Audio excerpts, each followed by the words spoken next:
আসসালামু আলাইকুম সুপ্রিয় শিক্ষার্থী বন্ধুরা, আমরা আজ একটা নতুন অধ্যায় কমপ্লিট করব। সেটা হচ্ছে কোষ বিভাজন। এই কোষ বিভাজন অধ্যায়টি আমাদের অনেকেরই পছন্দের একটা অধ্যায়, বা সত্যি বলতে শুধু আমাদেরই পছন্দ এমনটা না, এটা স্যারদের অনেক অনেক পছন্দের একটা অধ্যায়। এই অধ্যায় থেকে এইচএসসি একাডেমিক এবং অ্যাডমিশনে অনেক প্রশ্ন এসে থাকে। এইচএসসিতে সিকিউ এমসিকিউ উভয়ই আসে, অ্যাডমিশন পরীক্ষায় অনেক অনেক এমসিকিউ এখান থেকে আসে। কিন্তু প্রতি বছর প্রায় কয়েকটা এমসিকিউ দেখবে, প্রায় যে কোনো ভার্সিটি দেখো এই অধ্যায়ে এমসিকিউ থাকবেই থাকবে। মানে এত বেশি ইম্পর্টেন্ট একটা অধ্যায় এটা, কোষ বিভাজন। এই কোষ বিভাজন এই অধ্যায়টা আমরা সম্পূর্ণ পড়বো না, আমরা অর্ধেক পড়বো, মাইটোসিস কোষ বিভাজন পর্যন্ত। আগামী ক্লাসে বাকিটা পড়বো। আমরা বাড়তি কথা না বলে শুরু করবো ইনশাল্লাহ। কোষ বিভাজন এটা আসলে মূলত কি?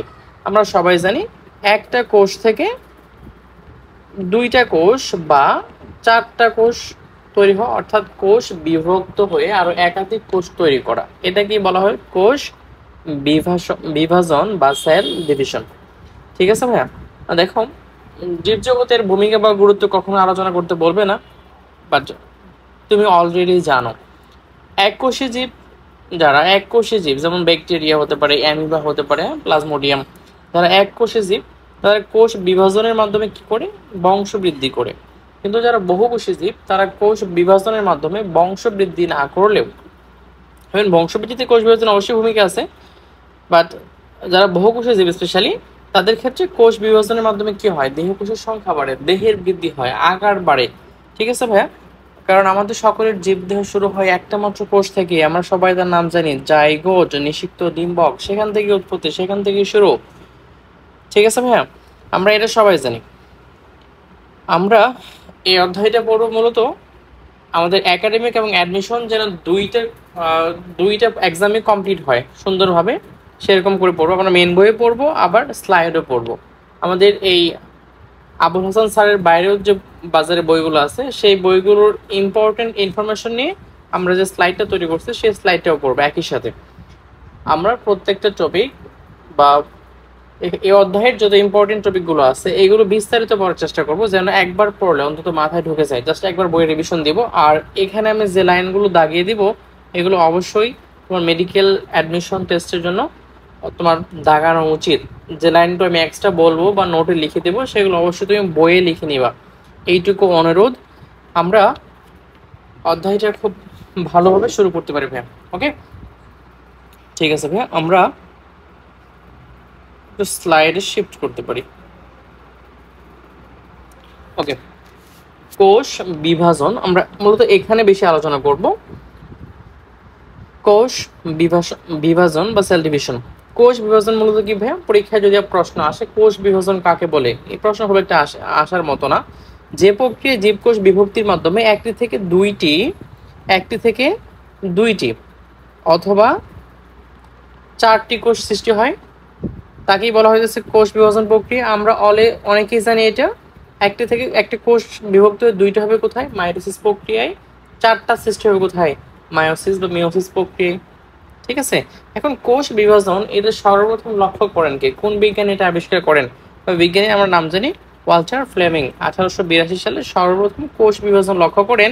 একটা প্রাণীর কথা বলা হয়েছে, তার নাম সামুদ্রিক স্যালামান্ডার বা ট্রিটোরাস ম্যাকালোসা। সাইন্টিফিক নেমটা ভাই ট্রিটোরাস ম্যাকালোসা। এই প্রাণীতে সর্বপ্রথম কোষ বিভাজন লক্ষ্য করেন কোন বিজ্ঞানী ভাই? Walter Fleming. দেখো এই প্রাণীটা, এবং এই বিভাজনের নামকরণ করেন মাইটোসিস। ভাই মাইটোসিসের পূর্বে এই বিভাজনটাকে, এই ধরনের বিভাজনকে অন্য একটা নামকরণ করা হয়েছিল ক্যারিওকাইনেসিস। বিজ্ঞানী শ্লাইখার। ক্যারিওকাইনেসিস আমরা সামনে পড়বে ওয়ার্ডটা। ক্যারিওন কথা মানে নিউক্লিয়াস, কাইনেসিস মানে তৈরি করা। এখন দেখো, ওয়াল্টার ফ্লেমিং কি করছে? সর্বপ্রথম কোষ বিভাজন লক্ষ্য করেন, আবার নামকরণ করেন। তার নাম কি? মাইটোসিস করেন। এখন এই পরীক্ষায় প্রশ্ন আসতে পারে যে মাইটোসিসের পূর্ব নাম কি? পূর্ব নাম কি ভাইয়া? ক্যারিওকাইনেসিস। এটা কোন বিজ্ঞানী দেন? বিজ্ঞানী শ্লাইখার। এর নামকরণ করেন ক্যারিওকাইনেসিস। তারপরে একটা সুন্দর উক্তি আছে, একটা লাইন প্রত্যেকটা বই তুমি পাবা, কোষ থেকেই কেবল কোষ সৃষ্টি হতে পারে, বিজ্ঞানী ও রুডলফ ভিরশাও। এই বিজ্ঞানী বলছে কোষ থেকেই কেবল কোষ সৃষ্টি হতে পারে, মানে একটা কোষ তৈরি হতে হলে অবশ্যই কই থেকে তৈরি হওয়া লাগবে, আরেকটা কোষ থেকেই। মানে তুমি একটা কোষ পাইছো, কিন্তু এই কোষের উৎপত্তি অন্য কিছু হতে পারে না, অবশ্যই কোষই হওয়া লাগবে, কোনো জড় বস্তু বা আদার্স কোনো কিছু হতে পারবে না, অবশ্যই কোষই হওয়া লাগবে। এই কথা মিনিং এটাই। তো আমরা এতক্ষণ যা পড়লাম এখান থেকে মূলত এই দুইটা ইম্পর্টেন্ট ইনফরমেশন, আর এখানে তিনটা ইনফরমেশন। সর্বপ্রথম কোষ বিভাজন লক্ষ্য করেন কোন বিজ্ঞানী? Walter Fleming. কোন প্রাণীতে? টিউটরাস ম্যাকালোসা বা সামুদ্রিক স্যালামান্ডার। আর নামকরণ করেন মাইটোসিস। ওকে, এইটুকু। তারপর আমরা আসি, এই যে এখানে দেখো, যে কোষটা বিভাজিত হয় তাকে আমরা বলি মাতৃকোষ বা মাদার সেল। যে কোষ বিভাজিত হয় তার নাম মাতৃকোষ বা মাদার সেল। আর বিভাজিত হওয়ার পর যে কোষগুলো উৎপন্ন হয়, নতুন যে কোষগুলো উৎপন্ন হয় তার নাম হচ্ছে ডটার সেল, একে বলা হয় অপত্য কোষ। অপত্য ওয়ার্ডটা দেখবো সন্তানের ক্ষেত্রে ইউজ হয়, সন্তান বলতে অপত্য বোঝায়, বাচ্চা কাচ্চা। যেমন তুমি প্রাণীর আচরণ এই অধ্যায় দেখবা অপত্য লালন, হ্যাঁ, বাচ্চা কাচ্চা লালন 12তম অধ্যায় জুলজির, ওখানে পড়বা। অপত্য মানে সন্তান, এই টাইপের কিছু। যে কোষটা বিভাজিত হয় তার নাম মাতৃকোষ, আর যে কোষগুলো তৈরি হবে তার নাম কি? ডটার সেল বা অপত্য কোষ। ওকে, এখন বিভাজনের ধরন অনুযায়ী মাতৃকোষ আর অপত্য কোষের কিছু বৈশিষ্ট্য পরিবর্তন হতে পারে, নাও হতে পারে। কি ধরনের বিভাজন করতেছে তার উপর ডিপেন্ড করবে। আমরা এইটা সম্পর্কে একটু পরে পড়বো।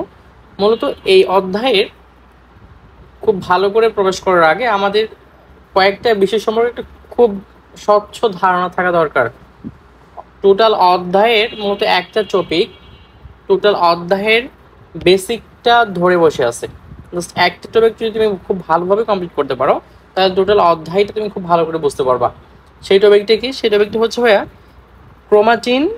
ক্রোমাটিড আর ক্রোমোজোম, এই তিনটা আসলে কি, আর হ্যাপ্লয়েড ডিপ্লয়েড কোষ বলতে প্রকৃতপক্ষে কি বোঝায়, জাস্ট এই দুটো টপিক। তুমি অলরেডি মনে করতেছো ভাই আমি তো জানি আসলে হ্যাপ্লয়েড কোষ কি, ডিপ্লয়েড কোষ কি। ভাই তুমি আসলে জানো, আমি এটা জানি যে তুমি এটা জানো, কিন্তু আলটিমেটলি তুমি প্রপার ধারণা রাখো না। একটু পরে তুমি বুঝতে পারবা। মাইটোসিস মিওসিস কোষ বিভাজনে এই টপিকগুলো সম্পর্কে মানে শক্ত বা স্বচ্ছ একটা ধারণা থাকলে মাইটোসিস মিওসিস বুঝতে খুব সহজ হবে। আমি জাস্ট এই বিষয়টি নিয়ে একটু আলোচনা করব। আমি হ্যাপ্লয়েড ডিপ্লয়েড একটু পরে আসতেছি। নর্মালি একটা কোষ কেমন থাকে, জাস্ট একটা কোষ নর্মাল অবস্থায় কেমন থাকে, আমি যদি আলাদাভাবে তোমাকে ডায়াগ্রাম দেখাই। ওকে, এখানে যদি একটু আর্ট ট্রাই করি। নর্মাল একটা কোষ যখন বিভাজনরত অবস্থায় থাকে না, যখন এই কোষটা বিভাজনরত অবস্থায় না, যখন ইন্টারফেস অবস্থায় বা যখন প্রস্তুতি অবস্থায় চলতেছে, তখন এই কোষটার ভিতরে, একটা কোষ না মূলত একটা নিউক্লিয়াস ধরি আমরা, তাহলে আমাদের সহজ হয়। এটা একটা নিউক্লিয়াস।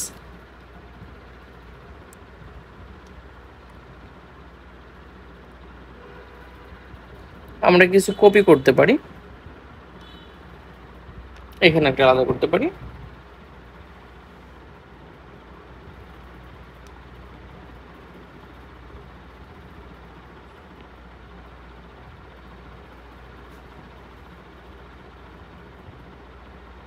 ওকে, কয়েকটা করে নিলাম একটু বোঝার সুবিধার্থে।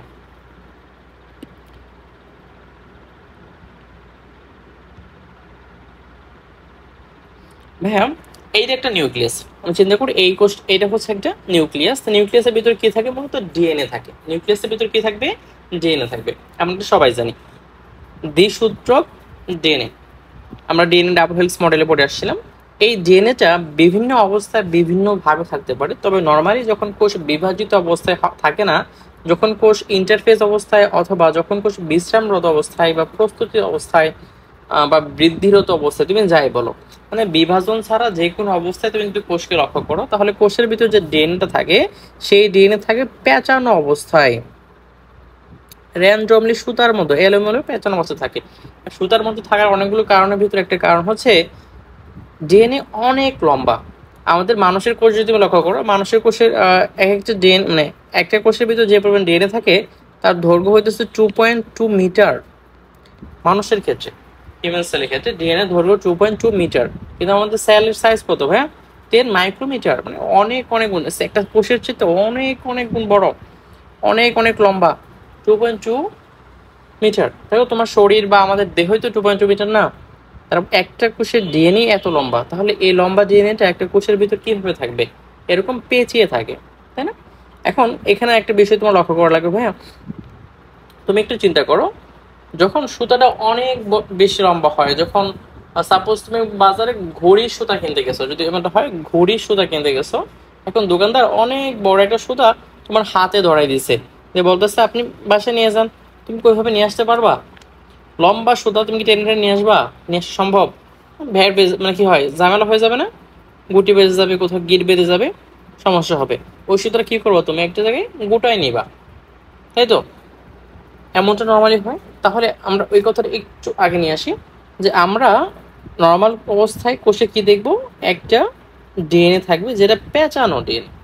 ওকে, আবার যখন তোমার কোষ বিভাজন হবে, কোষ বিভাজন হতে হলে অবশ্যই কি, এই কোষে যে বৈশিষ্ট্যগুলো আছে, একটা কোষের যে বৈশিষ্ট্য আছে, এই কোষটা বিভাজিত হয়ে যখন দুইটা কোষ তৈরি হবে, তখন ওই কোষের ভিতরে কি সেম বৈশিষ্ট্যগুলি কি পাঠানো লাগবে তোমার। যখন এইখান থেকে দুইটা কোষ তৈরি হবে, এই দুইটা কোষে কি তুমি একই ধরনের বৈশিষ্ট্য পাঠাবা? একই ধরনের বৈশিষ্ট্য ক্যারি করার জন্য, একই ধরনের বৈশিষ্ট্য ক্যারি করার জন্য তোমার কে দায়ী হবে? ডিএনএ দায়ী। তার মানে অবশ্যই কি করা লাগবে, এই সেম ডিএনএটা এই দুইটা কোষে পাঠানো লাগবে। এখন একটা ডিএনএ তুমি দুইটা কোষে কি করে পাঠাবা?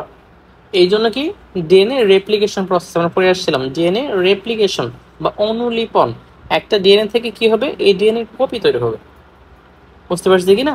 তাহলে এখানে যে ডিএনএটা আছে, এই ডিএনএ হুবহু, এই ডিএনএ যা আছে হুবহু সেম আরেকটা কপি তৈরি হবে, আরেকটা কোষে পাঠানোর জন্য আরেকটা কপি তৈরি হবে। এখন এই কপিটা কিভাবে আসবে, আমি জাস্ট বোঝার সুবিধার্থে একটু ভিন্ন কালি এখানে ইউজ করি। সাপোজ ধরে নাও এটা হচ্ছে তো কপি, তাহলে এখানে রেপ্লিকেট অবস্থায় এখানে দুইটা ডিএনএ অবস্থান করতেছে। ওকে, রেপ্লিকেট অবস্থায় একটা নিউক্লিয়াসের ভিতরে দুইটা ডিএনএ, ডিএনএ পরিমাণ কয়টা? দুইটা। এখন যখন আসে এই সেম দুইটা ডিএনএ সুতার মতো অবস্থায় আছে, কিন্তু এখন তোমার কাজ কি করা, এই দুইটা ডিএনএ ভাগ করে দুইটা আলাদা কোষে প্রকাশ করানোর কথা। এখন একটু আগে যে কথাটা বলতেছিলাম, আমাদের ঘুড়ির যে সুতা আর আমরা যে বড়শি যখন করি, ছোট যে সুতা মনে করো কয়েক হাত, 2 3 4 5 হাত লম্বা সুতা, যদি এমনটা হয় ছোট ছোট সুতা যদি থাকে, মানে অল্প কিছু সুতা, মনে করো 2 গজ 3 গজ সুতা, তাহলে তুমি আলাদাভাবে আমাদের পেঁচানোর প্রয়োজন নাই, এভাবে তুমি নিতে পারবে কোনো ঝামেলা ছাড়াই। কিন্তু অনেক বেশি 100 গজ 200 গজ বা আরো বেশি যখন লম্বা সুতা হয়ে যায়, তখন কি করা লাগবে তোমার, সেটাকে পেঁচিয়ে নিয়ে আসা লাগবে। একটা আমরা যখন ঘুড়ির সুতা যেভাবে লাটাই পেঁচানো হয়, এরকম করে কি পেঁচায় ছোট করে নিয়ে আসা লাগবে। সেম অবস্থাটাই যখন তুমি এই ডিএনএ দুইটা, যখন এই ডিএনএ আর এই ডিএনএ দুইটা ডিএনএ যখন কি করবা, অপর দুইটা আলাদা কোষে প্রবেশ করানো লাগবে, তখন কাজ হইতেছে এই দুইটা ডিএনএ কে পেঁচে পেঁচে কি করা, একেবারে ছোট করে নিয়ে আসা। এটা হলো কাজ। এখন তুমি এইটা কিভাবে করবা, এইটা তোমার স্পাইরালাইজেশন প্রক্রিয়া মূলত ডিএনএ নিজে নিজেই করতে পারে। এখন এই কাজটাই আমরা দেখব কিভাবে হয়।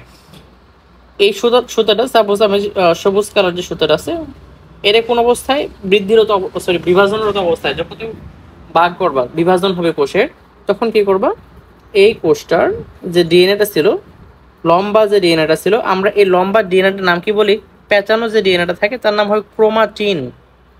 ক্রোমাটিন, টিন মানে সুতা, তার নাম হবে ক্রোমাটিন। এখন আসি, তাহলে এই ক্রোমাটিনটা কি করবে, পেঁচাবে নিজের অক্ষের ওপর, পেঁচায় পেঁচায় কি করবে, অনেক ছোট হয়ে যাবে এই টাইপের। তাহলে এইখানে তো আরেকটা ডিএনএ আছে, তাই না? এই যে কপি ডিএনএ, যেটা আমরা যেটা নীলকালি ইউজ করছি, এই কপি ডিএনএটা, তাহলে এই কপি ডিএনএটাও কি করবে, আবার সেও পেঁচাবে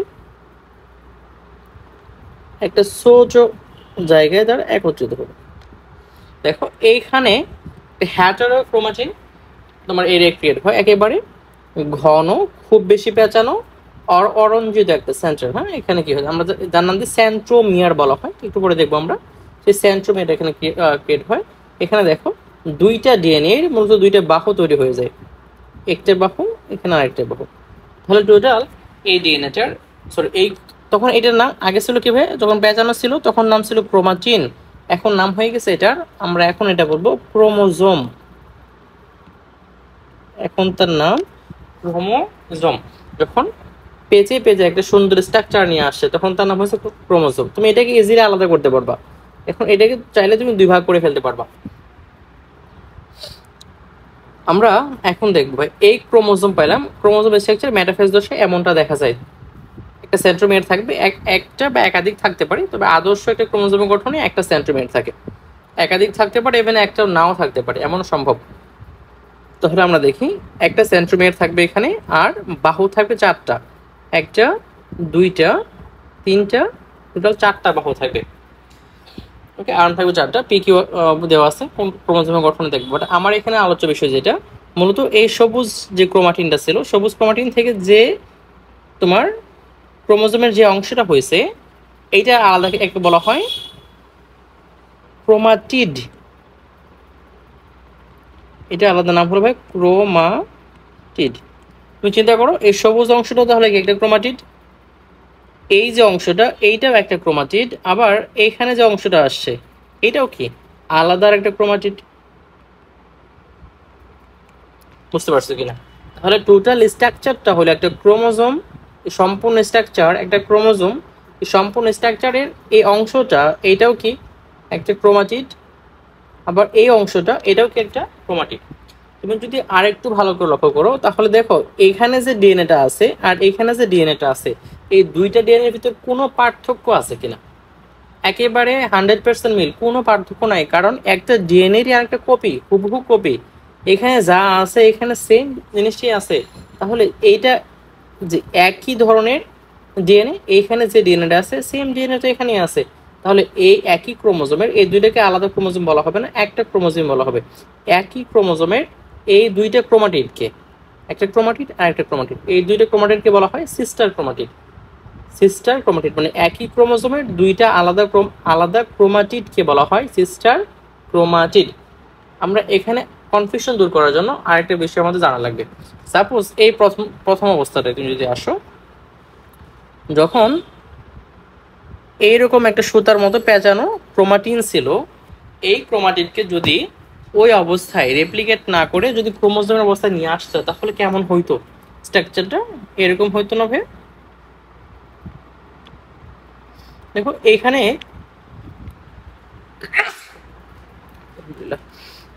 এখানে কি থাকতো, সেন্ট্রোমিয়ার থাকতো, বাহু থাকতো দুইটা, এখানে দুইটা বাহু থাকতো, মাঝখানে সেন্ট্রোমিয়ার থাকতো। তাহলে এখানে ক্রোমাটিড কয়টা থাকতো ভাইয়া?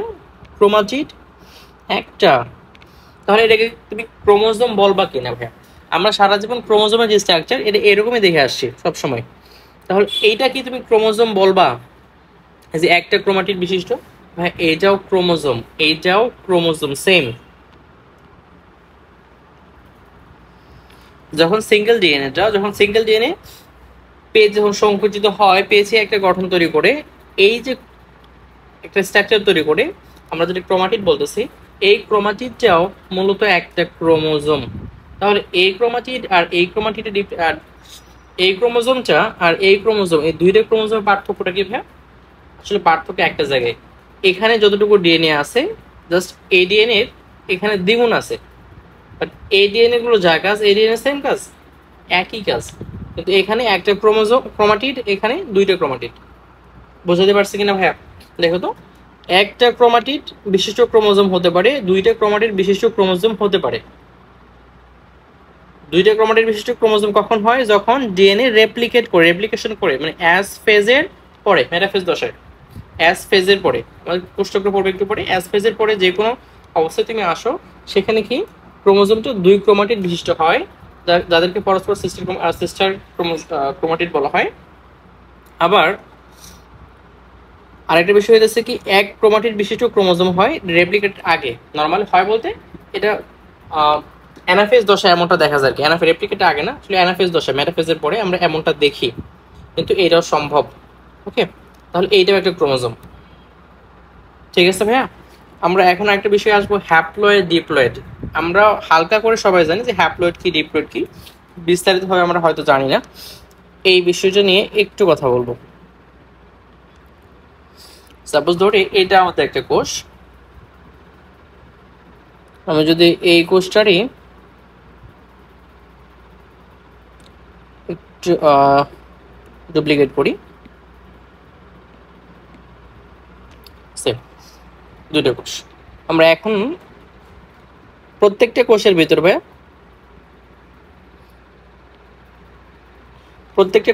কি থাকবে? ক্রোমোজোম থাকবে। দেখো হ্যাপ্লয়েড আর ডিপ্লয়েড কথা মানে কি আসছে? হ্যাপ্লয়েড ক্রোমোজোম আর ডিপ্লয়েড ক্রোমোজোম এটার কথা মানে কি? হ্যাপ্লয়েড কথা মানে সিঙ্গেল ক্রোমোজোম থাকবে, মানে সাপোজ ধরো এইরকম একটা, এখানে এইরকম একটা, আরে আমরা ধরি এইখানে এইরকম একটা ক্রোমোজোম আছে, সেম দেখা যাচ্ছে কিনা দেখা দেবে, এইরকম একটা ক্রোমোজোম এখানে আছে। মাঝখানে তুমি একটা সেন্ট্রোমিয়ার দিতে পারো, আমরা একটা সেন্ট্রোমিয়ার এই অংশে একটা সেন্ট্রোমিয়ার দিলাম, সেম ক্রোমোজোম আছে। এখন এই একই ধরনের ক্রোমোজোম যদি দুইটা থাকে, এইখানে যে ক্রোমোজোমটা আছে সেম যদি এরকম আরো একটা ক্রোমোজোম থাকে, আমরা এটা এখানে ধরে নিতে পারি,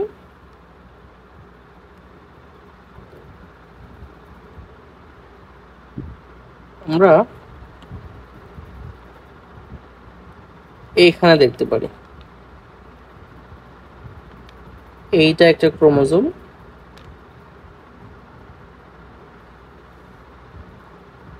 ধরে মাথাটা এরকম, ধরি এটা একটা ক্রোমোজোম, মাঝখানে একটা সেন্ট্রোমিয়ার আছে। এখন যদি হুবহু এইরকম আরেকটা ক্রোমোজোম,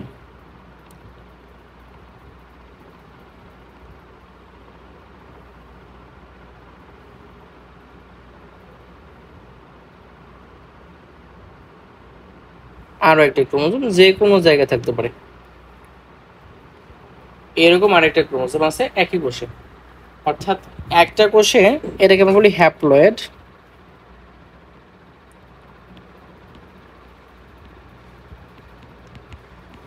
এটা হচ্ছে ডিপ্লয়েড, ডিপ্লয়েড কোষ। অর্থাৎ একটা কোষে এরকম ক্রোমোজোম একটাই আছে, সিঙ্গেল কপি আছে, এর আর কোনো কপি নাই, তাহলে এটা হলো হ্যাপ্লয়েড ক্রোমোজোম। আবার অপর আরেকটা কোষে একই ধরনের ক্রোমোজোম দুইটা আছে, তারা হলো ডিপ্লয়েড কোষ। আমরা এইটুকু পর্যন্ত সবাই জানি যে হ্যাপ্লয়েড ডিপ্লয়েড এইটুকু জানি। একই কোষে একই ধরনের ক্রোমোজোম একটা আছে, তারা হ্যাপ্লয়েড। আবার একই কোষে একই ধরনের ক্রোমোজোম দুইটা আছে, তারা ডিপ্লয়েড। একটা বাবা থেকে আসছে আর একটা মা থেকে আসছে, বা এই দুইটা ক্রোমোজোমকে ডিপ্লয়েড জোড়ার যে ক্রোমোজোম, যেটা বাবা থেকে আসছে মা থেকে আসছে, একই ধরনের ক্রোমোজোম, এদেরকে আমরা বলে থাকি হোমোলোগাস ক্রোমোজোম। এই দুইটাকে বলা হয় এক হচ্ছে হোমোলোগাস, এই দুইটাকে এক হচ্ছে বলা হবে হোমোলোগাস ক্রোমোজোম, একই ধরনের বৈশিষ্ট্য। কিন্তু এই দুইটা ক্রোমোজোম একটু আগে যে আমরা দেখে আসছিলাম সিস্টার যে ক্রোমাটিড ছিল, সিস্টার যে ক্রোমাটিড, এই এইখানে দেখো এই যে ক্রোমাটিডটা, দুইটা ক্রোমাটিড পরস্পর যে ছিল, আমরা সিস্টার ক্রোমাটিড বলছি, এরা কিন্তু 100% মিল ছিল, 100%, কারণ এটাতে কপি হয়ে কিন্তু এটা তৈরি হয়েছে, 100% মিল ছিল। কিন্তু বাবা থেকে আর মা থেকে আসা যে ক্রোমোজোম দুইটা ছিল, আমরা তাদেরকে বলতেছি হোমোলোগাস ক্রোমোজোম। এই হোমোলোগাস ক্রোমোজোম দুইটা কিন্তু 100% মিল থাকবে না, একটু জেনেটিক জেনেটিক বৈশিষ্ট্যের আদান প্রদান ঘটার কারণে একটু চেঞ্জ হবে এদের। তোমার এই ক্রোমোজোমের গঠন, জিনের বিন্যাস দুইটা সমান থাকলেও কিছু কিছু অল্প কিছু পরিবর্তন দেখা যাবে এই হোমোলোগাস ক্রোমোজোমে, কারণ একটা বাবা থেকে আসছে আরেকটা মা থেকে আসছে, দুইটার উৎসই আলাদা, গঠন একই রকম হলেও কিছু বৈশিষ্ট্যের পরিবর্তন থাকবে। একে বলতেছি আমরা হোমোলোগাস ক্রোমোজোম। এখন মজার ব্যাপার বা কষ্টের ব্যাপার যেটা বলবো, আমরা যেখানে ভুল করি মূলত সেটা হচ্ছে এই জায়গাটায়, এই হ্যাপ্লয়েড ক্রোমোজোমটার যখন মেটাফেজ দশায় আসে, যখন বিভাজনরত অবস্থায় আসে, তখন কেমন দেখাবে? এই ক্রোমোজোমটা কি শুধু এরকমই থাকবে? এই হ্যাপ্লয়েডটাও আমরা যদি এক্স এর মতো শেপ দেখি, এইরকম ক্রোমোজোমটা কে হয়ে গেছে, যদিও এটা মুছে দিই, এটা কি ছিল, আমরা এই ক্রোমোজোমটাও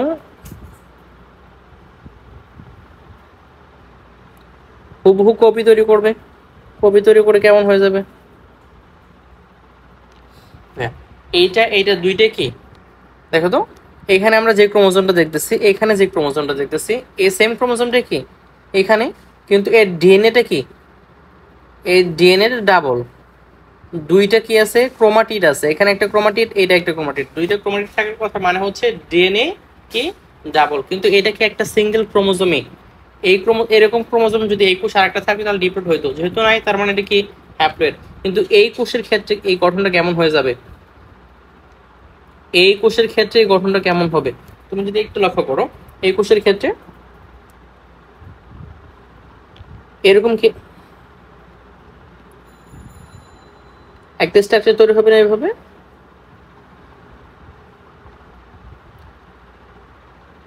আমরা এটাকে অপর একটা কালার দিই, এটাকে সাদা দিই,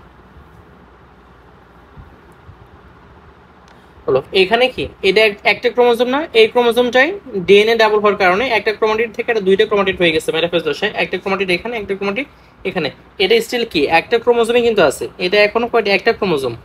আবার এই যে যেটা বাবা থেকে আসছে সেই সেটা কি সেম হবে?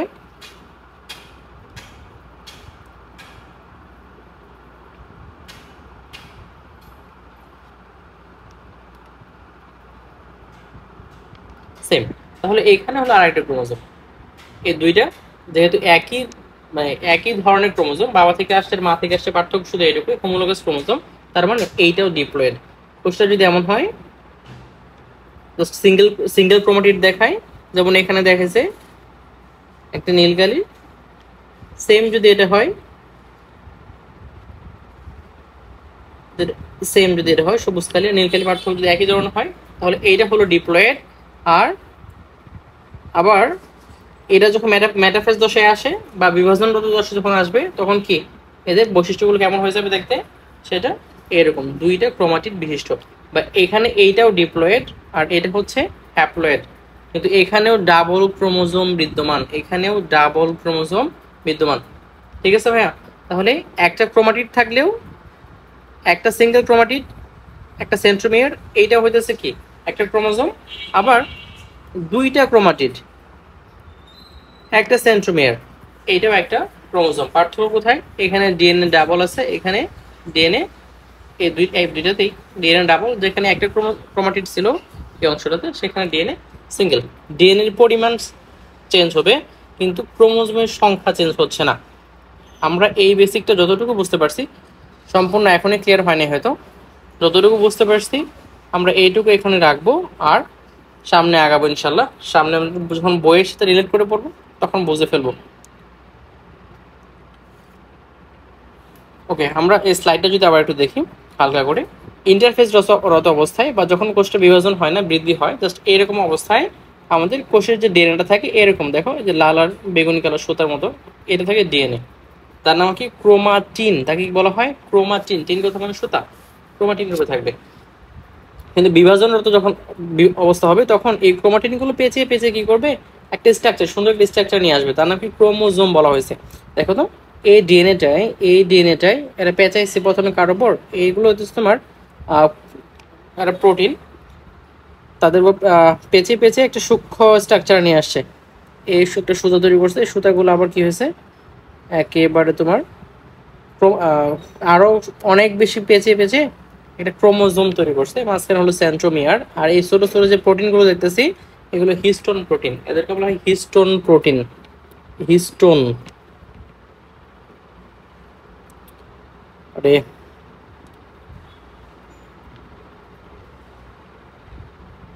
এরা হচ্ছে সবাই হিস্টোন প্রোটিন, ক্ষারীয় এক ধরনের প্রোটিন যার উপর এই ডিএনএ গুলো পেঁচায়। আর যে গঠনটা তৈরি করছে তার নাম কি ক্রোমোজোম। এই ক্রোমোজোমের কি শুরুতেই বলছিলাম ভাইয়া, দুইটা ক্রোমাটিড হতে পারে। দেখো তো এই ক্রোমোজোমের এই অংশকে বলা হচ্ছে সেন্ট্রোমিয়ার।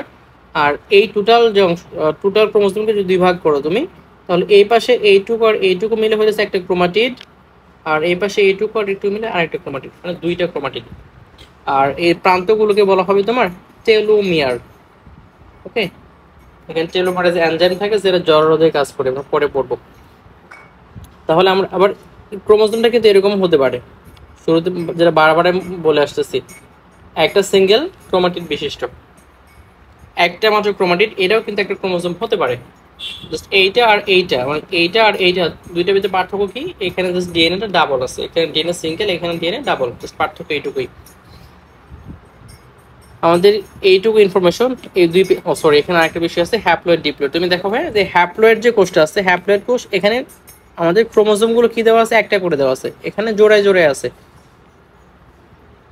এটা ডিপ্লয়েড। আর বাকিটা বিস্তারিত বুঝতে আমার মাইটোসিসের ক্ষেত্রে এখানে সেম অবস্থা। এটা হচ্ছে হ্যাপ্লয়েড ক্রোমোজোম, এটা কি হ্যাপ্লয়েড এরকম। এইটা কি ভাই বলো, এইটা হ্যাপ্লয়েড, আমরা অনেকে মনে মনে করতে পারি এটা কিন্তু ডিপ্লয়েড, এমনটা না আসলে।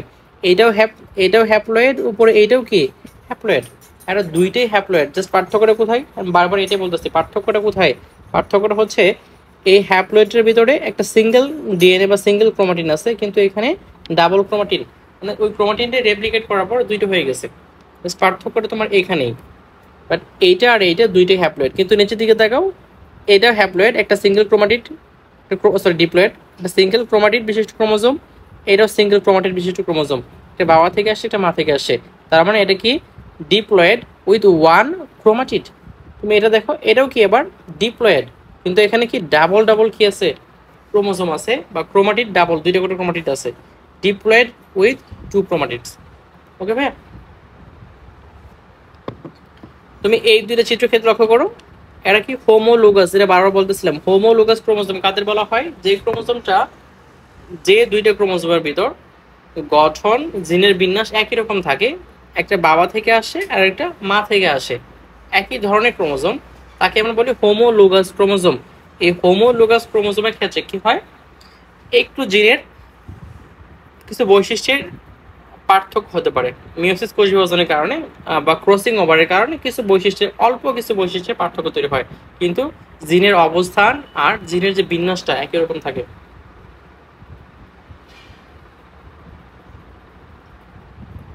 ওকে ভাইয়া, এখন দেখো এই সেম ক্রোমোজোমটায় যখন রেপ্লিকেশন হয়, মানে ডিএনএ যখন ডাবল হয়, তখন কেমন হয়ে যায়, দেখো এই যে সেন্টিমিটার হয়ে গেছে, বাট এখানে দুইটা ক্রোমাটিড তৈরি হয়ে গেছে।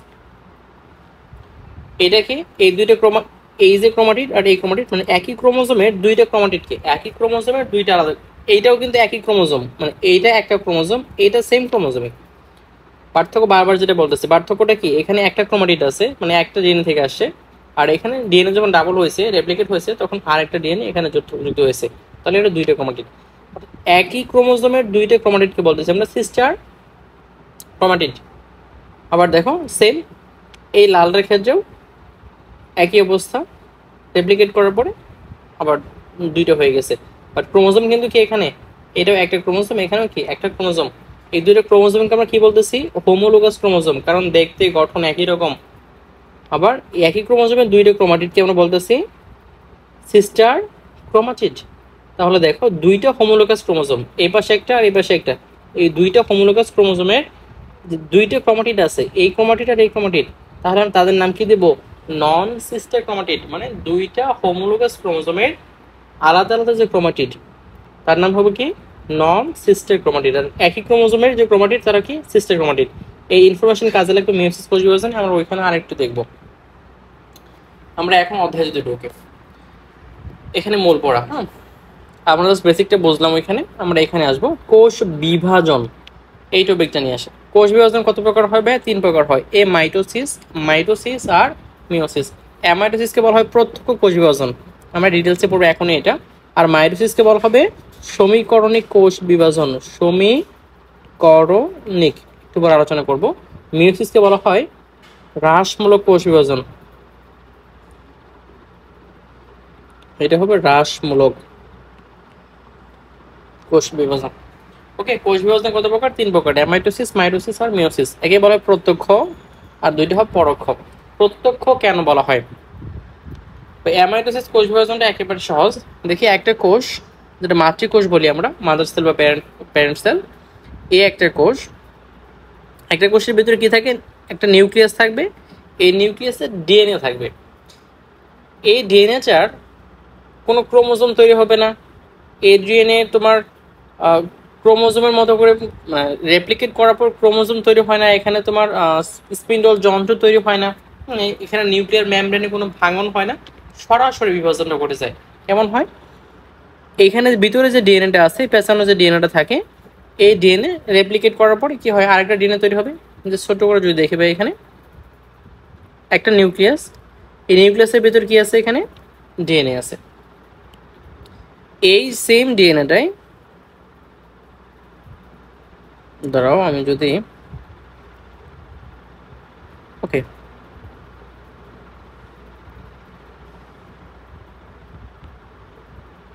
ডুপ্লিকেট করার পরে এই সেম ডিএনএ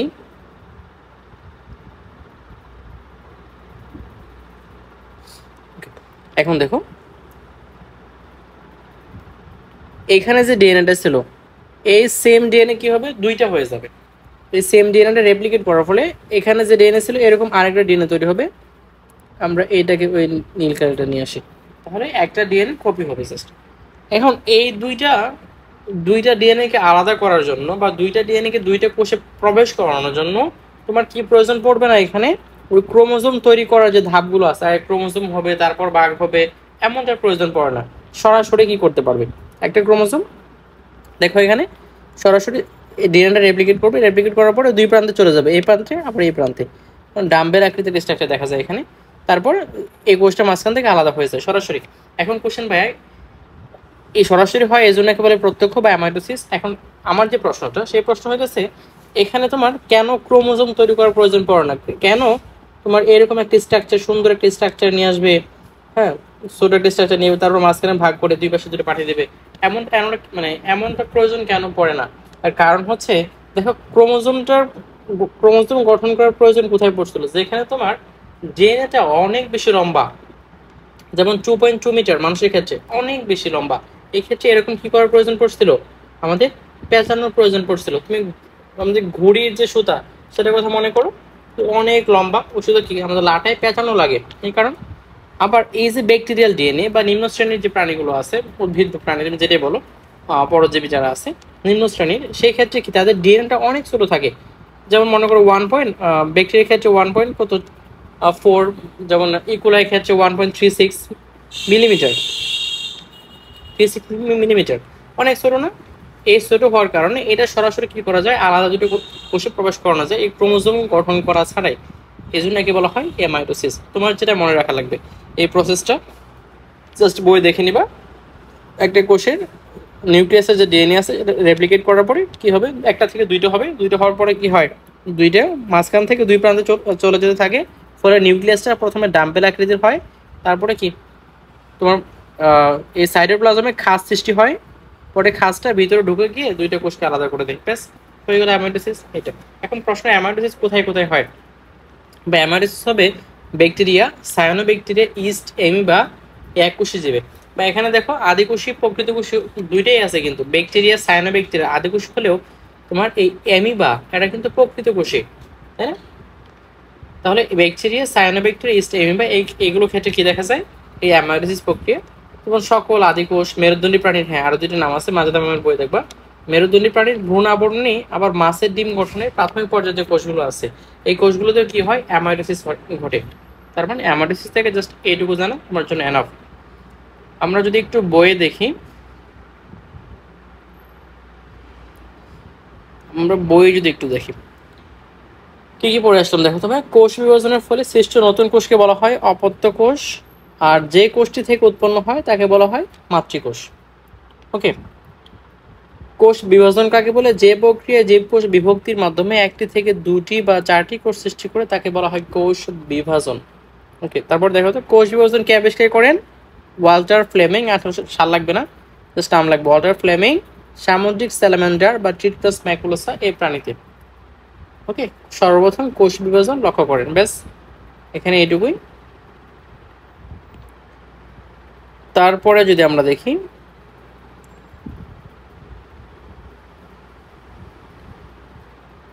তুমি এখানে আরো দু একটা লাইন দেখো, হ্যাপ্লয়েড বনাম ডিপ্লয়েড তুমি জানো, প্রতিটি জীবে একটি নির্দিষ্ট সংখ্যক ক্রোমোজোম থাকে, যেমন মানুষের 23টি ইউনিক ক্রোমোজোম আছে। হ্যাঁ, ইউনিক ক্রোমোজোম আছে মানুষের কয়টা, 23টা ইউনিক ক্রোমোজোম আছে। ফলের মাছির ইউনিক ক্রোমোজোম আছে কয়টি, 4টি। ফলের মাছি বলতে কোনটাকে বলুন, তুমি বুঝতে পারতেছো? ফলের মাছি ড্রসোফিলা, তুমি নাম শুনবা বা পড়ে আসছো, প্রথম অধ্যায় ছিল ড্রসোফিলা যার মূলত ক্রোমোজোম সংখ্যা হলো 8টা, যার ক্রোমোজোম সংখ্যা 8টি, সেজ ক্রোমোজোম সংখ্যা 8টি। আবার প্রথম অধ্যায়ে পড়ে আসবে ড্রসোফিলা মাছির চোখের রং নিয়ন্ত্রণ করার জন্য জিন থাকে, প্রায় 20টি জিন থাকে জাস্ট চোখের রং নিয়ন্ত্রণ করতে, 20টি জিন দায়ী। তাহলে দেখো মানুষের ক্রোমোজোম মূলত 23 জোড়া, কিন্তু ইউনিক ক্রোমোজোম তাহলে কয়টা হবে? 23টি। আমার ডিপ্লয়েড এই ফলের মাছি বা ড্রোসোফিলা তার ক্রোমোজোম হলো 8টা, কিন্তু ইউনিক ক্রোমোজোম তাহলে কয়টা হবে? 4টা। আর সবগুলো বলা হয়েছে অদ্বিতীয় বা ইউনিক। ক্রোমোজোম মিলে তৈরি করে ক্রোমোজোম সেট। মানুষের 2 সেট ক্রোমোজোম থাকে। মানুষের কয় সেট? 2 সেট ক্রোমোজোম আছে, 23টা করে এক সেট। এই এক সেট ক্রোমোজোমকে বলা হয় জিনোম। ক্রোমোজোম যে সেট তৈরি করা হয়, মানে এই অনন্য ইউনিক যে ক্রোমোজোমগুলো আছে তাদের একটা সেট যে তৈরি করে তাদের মিলে, এই সেটকে বলা হয় জিনোম। এটা লিখে নিতে পারো, এই যে সেট, এই সেটের নাম হবে জিনোম। তাহলে বলো ভাইয়া, মানুষের জিনোম কয়টি আছে? ইউনিক ক্রোমোজোমের একটা সেটকে একত্রে বলা হয় জিনোম। আর মানুষের 2 সেট ইউনিক ক্রোমোজোম আছে, তার মানে মানুষের জিনোম কয়টা আছে ভাইয়া? 2টি বা এক জোড়া জিনোম আসছে। এটা মেডিকেলে আসার প্রশ্ন আসছে একবার। হ্যাঁ, এক জোড়া বা 2টি জিনোম থাকে। ওকে, হ্যাপ্লয়েড ডিপ্লয়েড তুমি জানো। মানুষের ডিপ্লয়েড কি? মানুষের দেহের সকল কোষে ডিপ্লয়েড। হ্যাপ্লয়েড কোথায় আসে? হ্যাপ্লয়েড কোষ হচ্ছে মানুষের শুক্রাণু ডিম্বাণু। মানুষের দেহের হ্যাপ্লয়েড কি? শুক্রাণু আর ডিম্বাণু, এরা হ্যাপ্লয়েড। বাকি সবাই কি? ডিপ্লয়েড।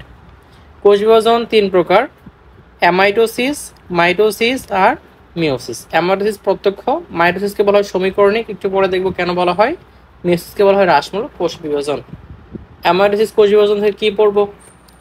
যে কোষ বিভাজন প্রক্রিয়ায় মাতৃকোষের নিউক্লিয়াস ও সাইটোপ্লাজমের কোনো জটিল মাধ্যমিক পর্যায় ছাড়াই সরাসরি বিভক্ত হয়, এটা সরাসরি বিভক্ত হয়ে যায়। সরাসরি কে বিভক্ত হচ্ছে? নিউক্লিয়াস আর সাইটোপ্লাজম। তার নাম হচ্ছে অ্যামাইটোসিস কোষ বিভাজন। দেখো কি বলা হয়েছে, অ্যামাইটোসিস প্রক্রিয়ায় কোনো ধরনের জটিলতা ছাড়াই সরাসরি মাতৃকোষের বিভাজন ঘটে থাকে। এক্ষেত্রে নিউক্লিয়াসের প্রত্যক্ষভাবে সরাসরি 2 অংশে ভাগ হয়।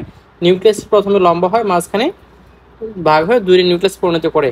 এই সেম কথাটাই মাজেদা ম্যাম বলছে, ডাম্বেল আকৃতির হয়। প্রথমে যে লম্বা হয় যেটা আসছে এখানে ডাম্বেল আকৃতির, এটা লিখবো ডাম্বেল। ডাম্বেল, ডাবল ডাম্বেল আমরা পড়ে আসছিলাম কেমিস্ট্রি ক্ষেত্রে, তোমাদের মনে আছে কিনা আমি জানি না, বাট কেমিস্ট্রিতে আমরা পড়ছিলাম।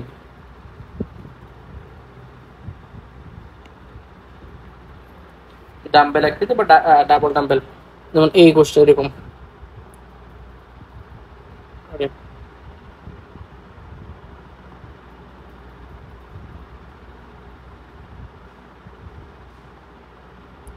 মাঝখানে খাজ থাকবে আর 2 রকমের থাকবে, এটা ডাম্বেল, এটার মতো।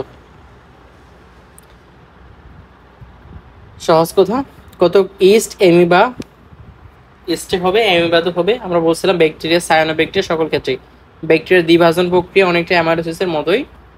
জাস্ট কয়েকটি কথা আমরা এই উদাহরণগুলো অবশ্যই স্লাইড থেকে পড়বা, স্লাইডে বেশি দেওয়া, যে কয়েকটা দেওয়া আছে আর কয়েকটা বইয়ের একত্র করে দেওয়া আছে, তো ওইখানে পড়বা স্লাইডে যে নামগুলো আছে।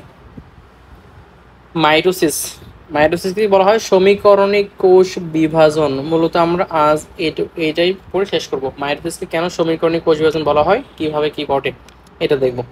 তারপরে আসো এই মাইটোসিস কোষ বিভাজন 2টা ওয়ার্ড পড়বো। মাইটোসিস কোষ বিভাজনে নিউক্লিয়াসের বিভাজনকে বলা হয়, নিউক্লিয়াসের যে বিভাজন তাকে বলা হবে ক্যারিওকাইনেসিস, আর সাইটোপ্লাজমের বিভাজন তার নাম হবে সাইটোকাইনেসিস। একটা ক্যারিওকাইনেসিস আর একটা কি ভাই? সাইটোকাইনেসিস। নিউক্লিয়াসের বিভাজন ক্যারিওকাইনেসিস, এই ক্যারিওন কথার মানে নিউক্লিয়াস, ক্যারিওকাইনেসিস নিউক্লিয়াসের বিভাজন। ভাই আগে কিন্তু শুরুতে বলে আসছিলাম, যখন মাইটোসিস নামকরণ করা হয় নাই তখন কিন্তু এই মাইটোসিসের নামটাই কি ছিল? ক্যারিওকাইনেসিস ছিল।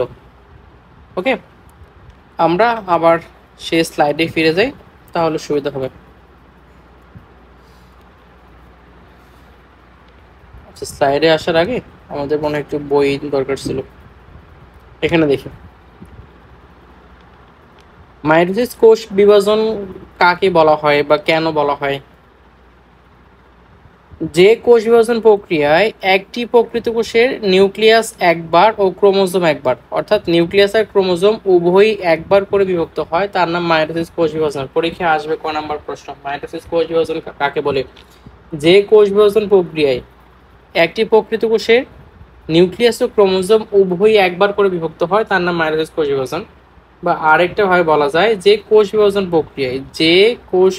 প্রক্রিয়ায় দেহকোষের নিউক্লিয়াস বিভাজিত হয়ে সম আকৃতির সমগুণ সম্পন্ন সম সংখ্যক ক্রোমোজোম বিশিষ্ট অপত্য নিউক্লিয়াস সৃষ্টি করে, তার নাম মাইটোসিস কোষ বিভাজন।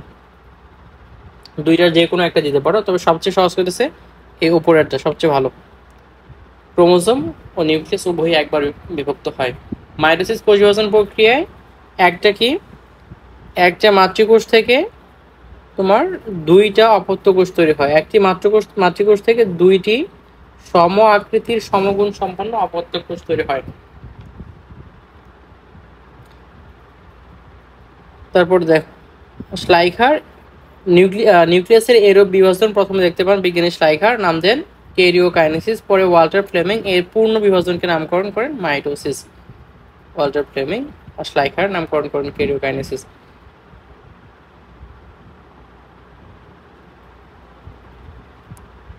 মাইটোসিসকে কেন সমীকরণিক কোষ বিভাজন বলা হয়?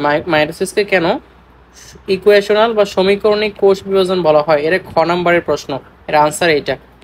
মাইটোসিস কোষ বিভাজনে মাতৃকোষের ক্রোমোজোম সেন্ট্রোমিয়ার সহ লম্বালম্বি সমানভাবে দুই অংশে ভাগ হয়। না দিলে সমস্যা নেই, অন্তত যেটা দেওয়াই রাখবে, মাতৃকোষের যে ক্রোমোজোম সংখ্যা থাকবে আর অপত্য কোষের যে ক্রোমোজোম সংখ্যা সমান হয়।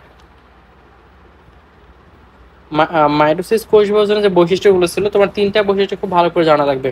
একটা হচ্ছে অপত্য কোষ, মাতৃকোষ ও অপত্য কোষ এর ক্রোমোজোম সংখ্যা অবশ্যই কি থাকবে? সমান থাকবে। কোষগুলো হবে সমগুণ সম্পন্ন এবং সমান আয়তনের হয়।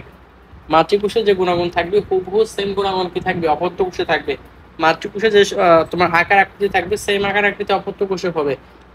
মাতৃকোষে যে যতগুলো ক্রোমোজোম থাকবে সেম ক্রোমোজোম অপত্য কোষেও থাকবে। মূলত এই কারণেই বলা হয় এটা সমীকরণিক কোষ বিভাজন। এখন আসবে কোষ চক্র ইন্টারফেস, আমরা এইটা এখান থেকে পড়বো। কোষ চক্র কি? চক্র আসলে কখন, এই চক্র ওয়ার্ডটা কখন ইউজ হয়? চক্র যখন একটা সাইকেল কমপ্লিট হয়, তাই না? যখন কোনো একটা বস্তু যে জায়গা থেকে শুরু হয়েছিল বারবার কি আবার ওই একই জায়গায় ফিরে আসে, সরি এটা এদিকে যাবে, তখন আমরা কি বলি? সেটাকে চক্র। বারবার একটা সাইকেল যখন রিপিট হয় তখন চক্র বলি। তাহলে কোষের কি যে ঘটনাগুলো ঘটে এরা কি বারবার রিপিট হয়? কোষে যতগুলো ঘটনা ঘটতেছে এই প্রত্যেকটা কি বারবার রিপিট হয়, এই জন্য আমরা কি বলি? কোষ চক্র।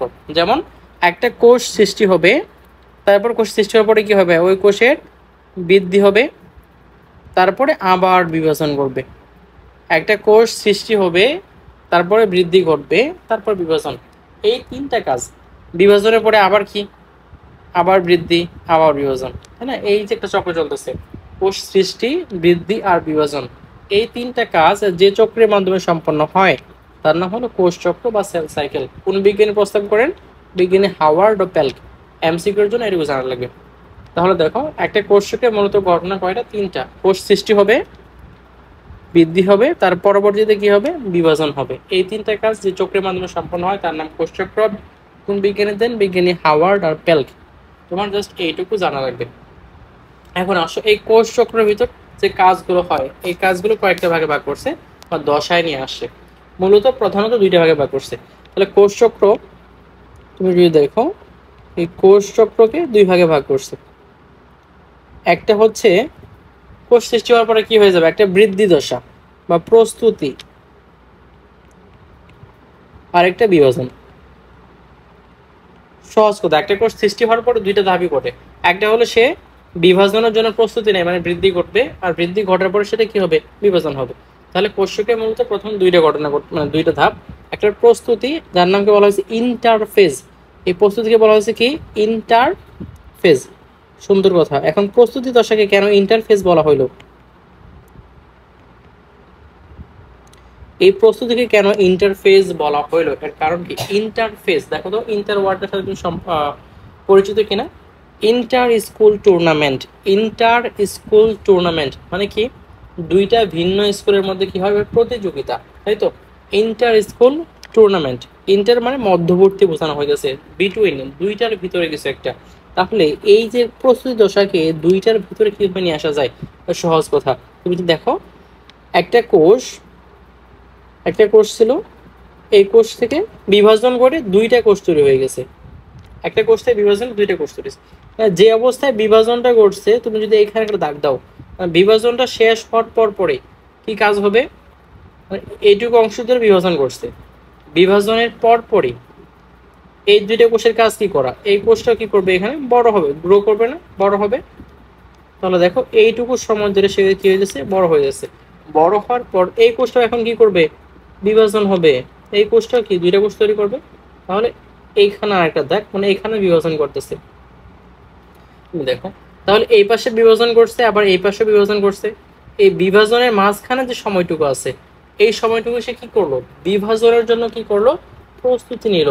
তাহলে এই সময়টুকু মূলত কি সময়, এটা এই পাশে বিভাজন, এই পাশে বিভাজন, মানে দুইটা বিভাজনের মাঝখানে যে সময়টা, পরপর দুইটা বিভাজনের মাঝখানে যে সময়, সেই সময়টা কি প্রস্তুতির সময়, সেই সময়টা কি ইন্টারফেস, তাই তো। এই সময়টাকে বলা হয় ইন্টারফেস। ইন্টারফেস মানে কি মধ্যবর্তী দশা, কার মধ্যবর্তী, বিভাজনের মধ্যবর্তী। একটা বিভাজন শেষ হওয়ার পরপর ওই কোষটা বড় হয়ে আর একটা বিভাজন ঘটাতে যে সময়টুকু, তার নামে ইন্টারফেস। ঠিক আছে ভাইয়া, তার নাম হবে ইন্টারফেস, আমরা এখানে দেখব। তাহলে তুমি বলো ভাইয়া, এই প্রস্তুতি নিতে বেশি সময় লাগে নাকি এক্সিকিউট করতে, কাজটা এক্সিকিউট করতে বেশি সময় লাগবে? আমার আনসারটা কি হতে পারে ভাইয়া, আমরা দেখো তো পরীক্ষা দিয়ে অল্প সময় দেয়, অল্প সময় ধরে পরীক্ষা দেয়, কিন্তু সে পরীক্ষার জন্য প্রস্তুতি নেই কি কয়েক বছর ধরে, অনেক লম্বা সময় ধরে। তুমি চিন্তা করো মার কথা, মা রান্না করে কি অনেক সময় ধরে, আমরা খাই নেই কত সময়, অল্প সময়। ওই কাজটা এক্সিকিউট করতে আমরা সময় নেই খুব অল্প, কিন্তু তার জন্য প্রস্তুতি নেই অনেক বেশি। সেম কথা কোষের ক্ষেত্রেও, একটা কোষ বিভাজনের জন্য মানে সৃষ্টি হওয়ার পর বৃদ্ধি হইতে যে সময়টা নেয় সেটা অনেক বেশি, বিভাজন হইতে অনেক বেশি। দেখো এখান থেকে শুরু হয়ে আবার এই একই জায়গায় ফিরে এখানে ফিরে আসবে, এইটুকু সময় ইন্টারফেস হবে, মানে এইটুকু তার বৃদ্ধি করবে। আর বাকি এই অল্প একটু সময় সেটা হবে বিভাজন। তাহলে বিভাজনের যে সময়টা তাকে বলতেছি এম ফেজ বা মায়োটিক ফেজ, আমরা একটু পরে দেখবো সেটা। সেটা হচ্ছে কত পার্সেন্ট জানো, 5 থেকে 10%।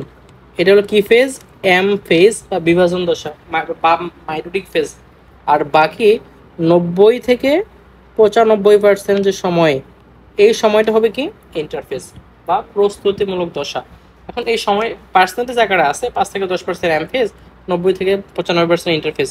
এখন এটা আবার ডিফার করে বিভিন্ন কোষে পার্থক্য থাকে, যেমন মানুষের কোষ ল্যাবে যদি বিভাজন করে তাহলে সেখানে প্রায় কত 24 ঘন্টা সময় লাগে মানুষের কোষ বিভাজনের ক্ষেত্রে, বা কোষ চক্রের সময়কাল 24 ঘন্টা।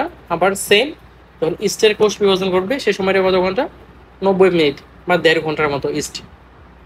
ওকে, এখন দেখো এই এমফেজটাকেও, সরি এমফেজ না, এই ইন্টারফেসটা অনেক বেশি সময় হওয়ার কারণে এই ইন্টারফেসটাকে 2 ভাগে ভাগ করা হয়েছে, সরি 3 ভাগে ভাগ করা হয়েছে, ছোট ছোট দশায়। আমি যদি আলাদা করে একটু তোমাকে দেখাই,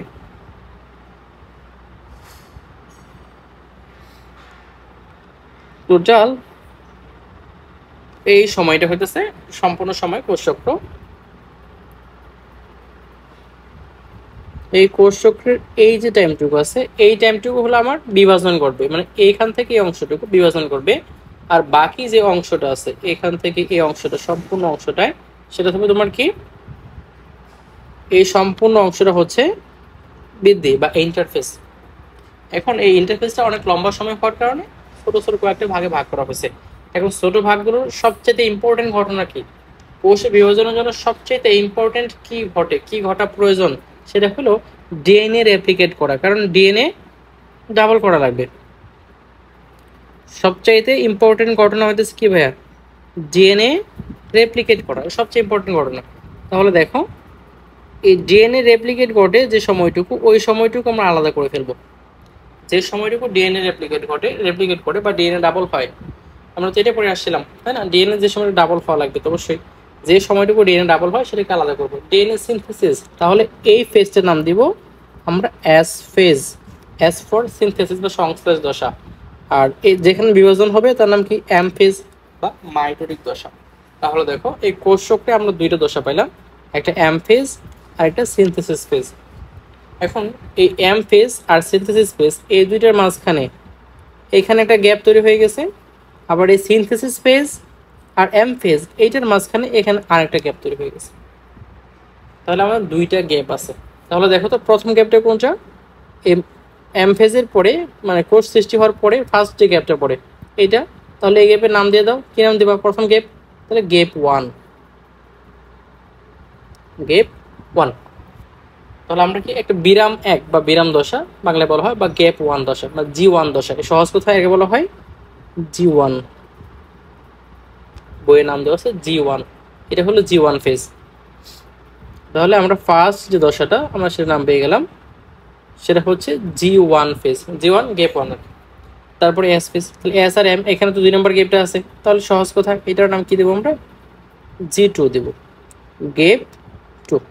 ওকে, তাহলে দেখো এখানে জি ওয়ান এস আর জি টু এই তিনটা মিলে এইখানের যে অংশটা আছে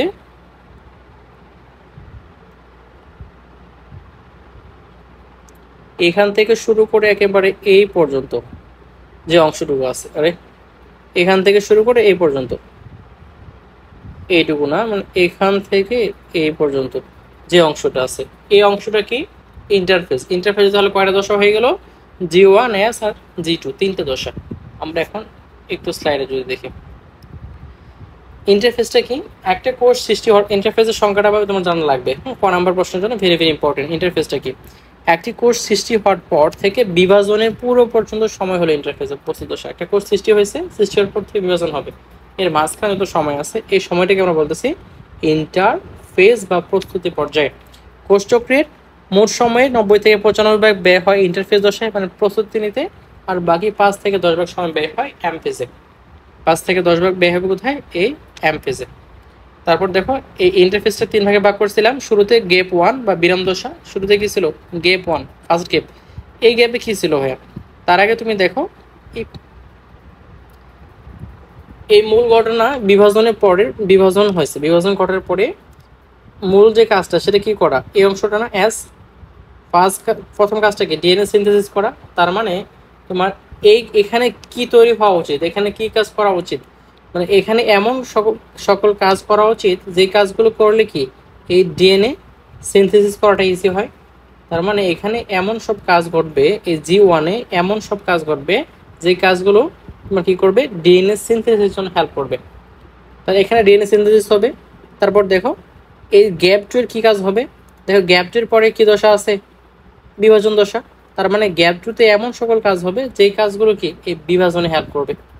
বুঝতে পারছি কি না, জীবনের কাজ কি হবে, দেখো তো জীবনের কাজটা কি হয়, জীবনের পর দশা কি এস, তার মানে এস এ যা প্রয়োজন তা জীবন তৈরি করবে, আবার এই এম এ যা প্রয়োজন তা কি করবে, এই জি টু তৈরি করবে, এই কাজটাই। আমরা এই কথাটা এখানে দেখো জীবন দশা মূলত কি কি হয়, একটি কোষ পরবর্তী বিভাজনে অংশগ্রহণ করবে কিনা তা নির্ধারিত হয়।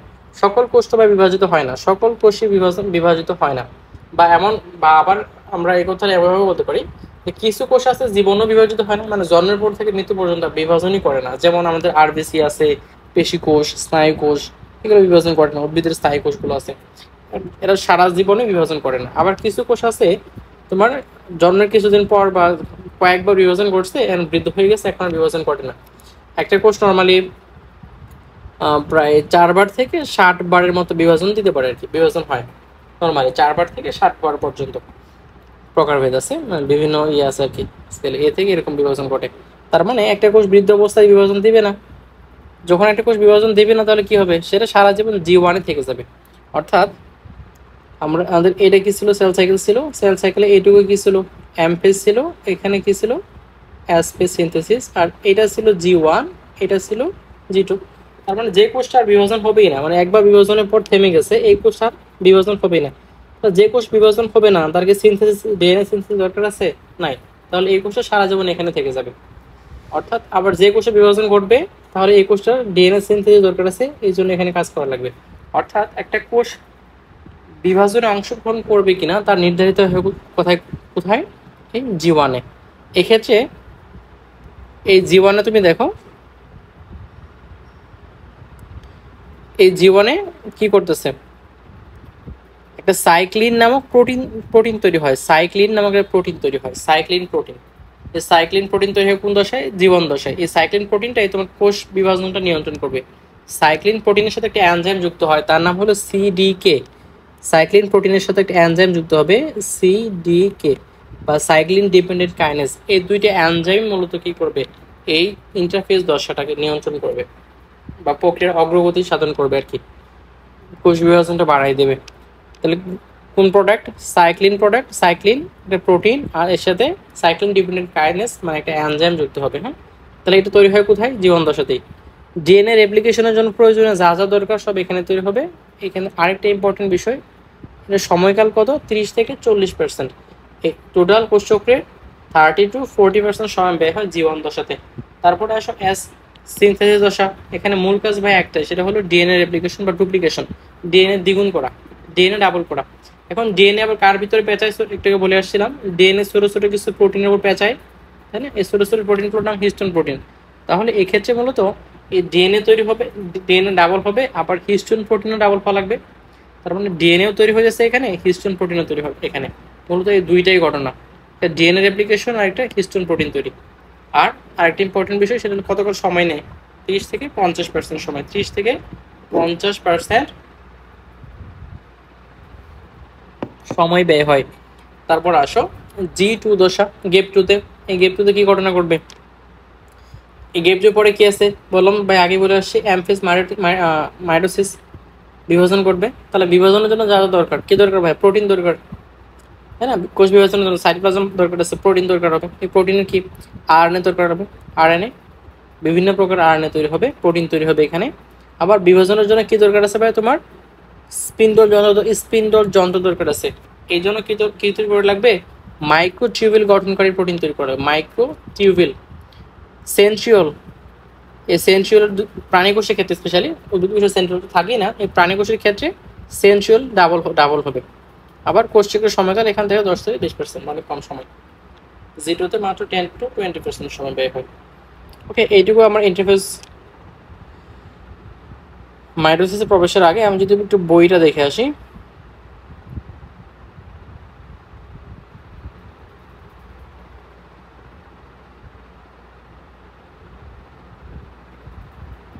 ওকে, তাহলে দেখো আমরা কি পর্যন্ত পড়ে আসছিলাম।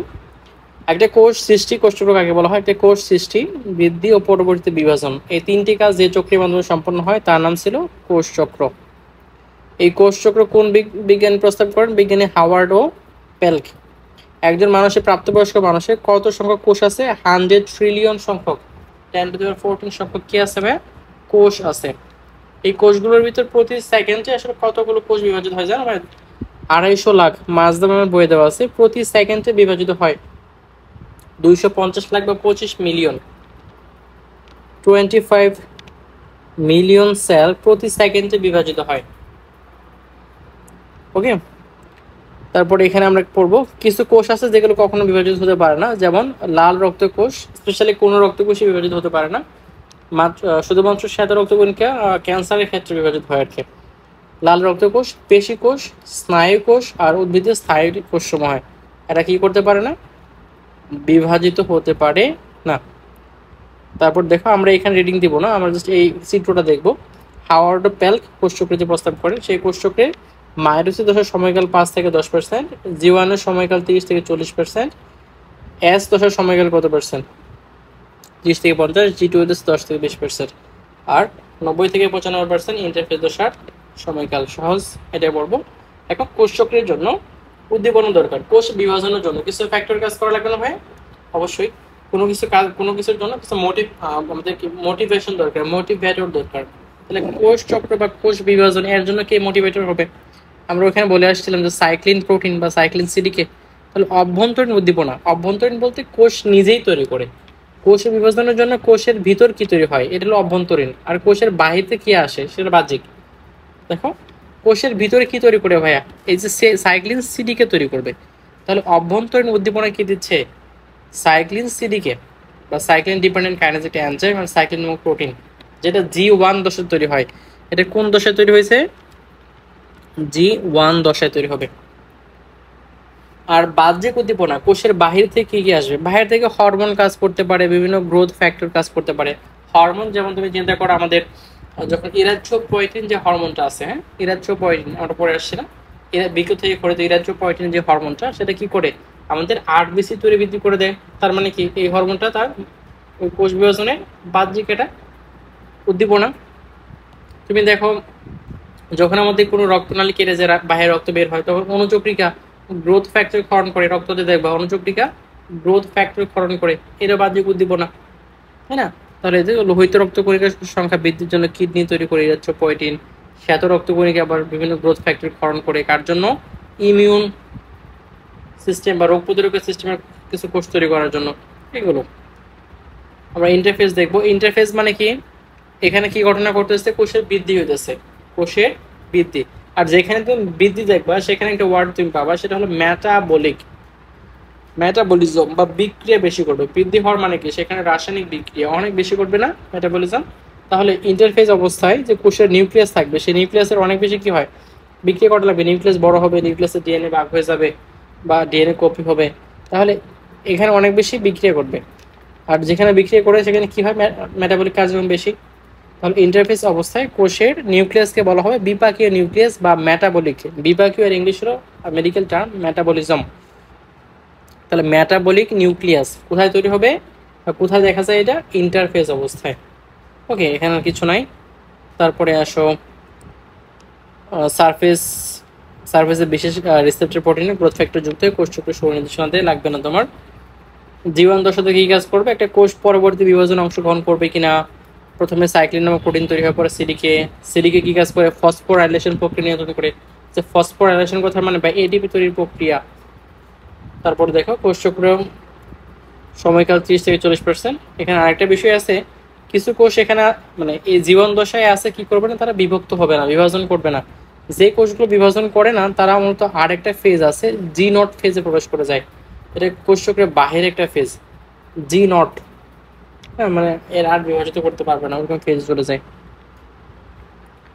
তারপর আসে অ্যাস দশায়। অ্যাস দশায় মূল কাজ একটাই, সেটা কি কাজ করে অ্যাস দশায় বলো তো, ডিএনএ রেপ্লিকেশন হবে, হিস্টোন প্রোটিন সংশ্লেষ হবে। টাইম শেষ এটা এখানেই। তারপর আসো G2, এই G2 ফেজ, এক্ষেত্রে দেখো তো G2 তে কি হবে, মাইক্রোটিউবিউল তৈরিকারী প্রোটিন সংশ্লেষ হবে, সেন্ট্রোসোম একটা থেকে দুইটা হবে। সেন্ট্রোসোম, সেন্ট্রোসোম অবশ্যই প্রাণী কোষের ক্ষেত্রে, হ্যাঁ সেন্ট্রোসোম থেকে মাইক্রোটিউবিউল তৈরি হয়। এটা এখানে না মূলত, এটা তোমার ইয়ে তৈরি হবে পরে, প্রফেসর ওখানে দেওয়ার পরে। তারপরে আসো এমপিএফ, ম্যাচুরেশন প্রমোটিং ফ্যাক্টর নামে একটা প্রোটিনের প্রয়োজন পড়ে G1 থেকে অ্যাসে প্রবেশ করতে হলে, সরি G1 থেকে G2 থেকে এম প্রবেশ করতে। ভাই আমরা যদি কোষ চক্রটা যদি দেখি একটু, এখানে জাস্ট ছোট করে যদি দেখি, এম ছিল, এস ছিল, এটা G1 ছিল, এটা এস, G2 এম। এই G1 থেকে অ্যাসে, G1 থেকে অ্যাসে আসছে সাইক্লিন লাগবে, সাইক্লিন সিডিকে। G1 থেকে এস এবং এস থেকে G2 এই দুইটার ক্ষেত্রে কি নেবে, সাইক্লিন সিডিকে লাগবে। আর G2 থেকে এম, এখানে প্রবেশ করতে হলে এমপিএফ লাগবে, ম্যাচুরেশন প্রমোটিং ফ্যাক্টর। এটাও এক ধরনের সাইক্লিন প্রোটিনই। দেখো G2 থেকে মাইটোসিসে প্রবেশ করতে হলে, G2 থেকে মাইটোসিসে প্রবেশ করতে হলে কি লাগবে, ম্যাচুরেশন প্রমোটিং ফ্যাক্টর বা এমপিএফ নামক প্রোটিনের প্রয়োজন। সময়কাল 10 থেকে 20 ভাগ সময়, মোট সময়ের 10 থেকে 20 ভাগ। আমরা তারপরে যদি আসি কোষচক্রের নিয়ন্ত্রক, এটা আসলে এক এক বই এক রকম দেওয়া আছে, মাছ ধরনের বই ভিন্নভাবে উপস্থাপন করা হয়েছে। তুমি যদি এই বইটি লক্ষ্য করো, মানুষের 4 প্রকার কি সাইক্লিন থাকবে, সাইক্লিন ডি, সাইক্লিন ই, এ আর বি। মনে রাখবো কিভাবে, দেখো G1 যেখানে আছে, গোড কথা মনে রাখবো, গোড। জি থাকলে সেখানে ডি, ডি নিয়ে আসবো, সাইক্লিন ডি। তুমি গোড, তাই না, জি থাকলেই ডি নিয়ে আসবা, অর্থাৎ G1 আছে বা G2 তুমি যেখানে দেখো সেখানে কি সাইক্লিন ডি। অ্যাস ডিএনএ সিনথেসিসের জন্য কি হবে, ডিএনএ সিনথেসিস বা ডিএনএ রেপ্লিকেশন প্রস্তুত না, প্রিপারেশন। ওকে, এখানে ই নিয়ে আসবো, প্রিপারেশন, যে প্রিপারেশন লম্বা করে দেখবো ই।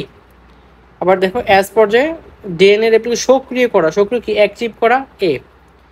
এস যদি থাকে, দেখো এস থাকলে ই হতে পারে আবার এও হতে পারে, এস এর ই এ দুইটা যে কোনো কিছু হতে পারে। ই কখন হবে? যখন প্রস্তুত করবা, প্রিপারেশন। আর যখন সক্রিয় করবে, অ্যাক্টিভ, যখন সক্রিয় দেখবে তখন হবে এ।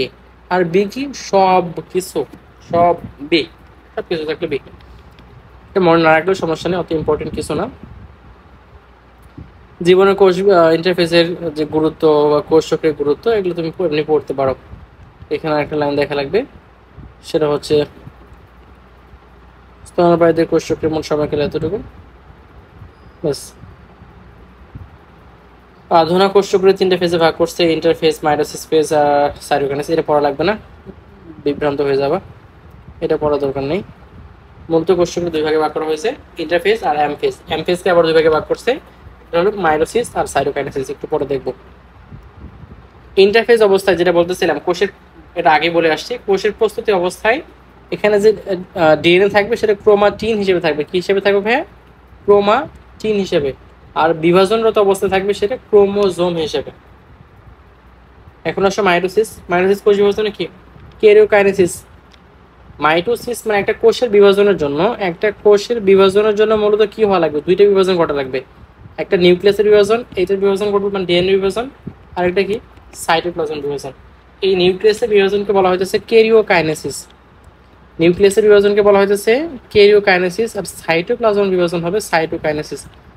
মেডিকেল পরীক্ষা আসছে এটা, আবার একাডেমিকও আসছে, বরিশাল বোর্ডে আসছে, আবার সিলেট বোর্ডে মেবি আসছে।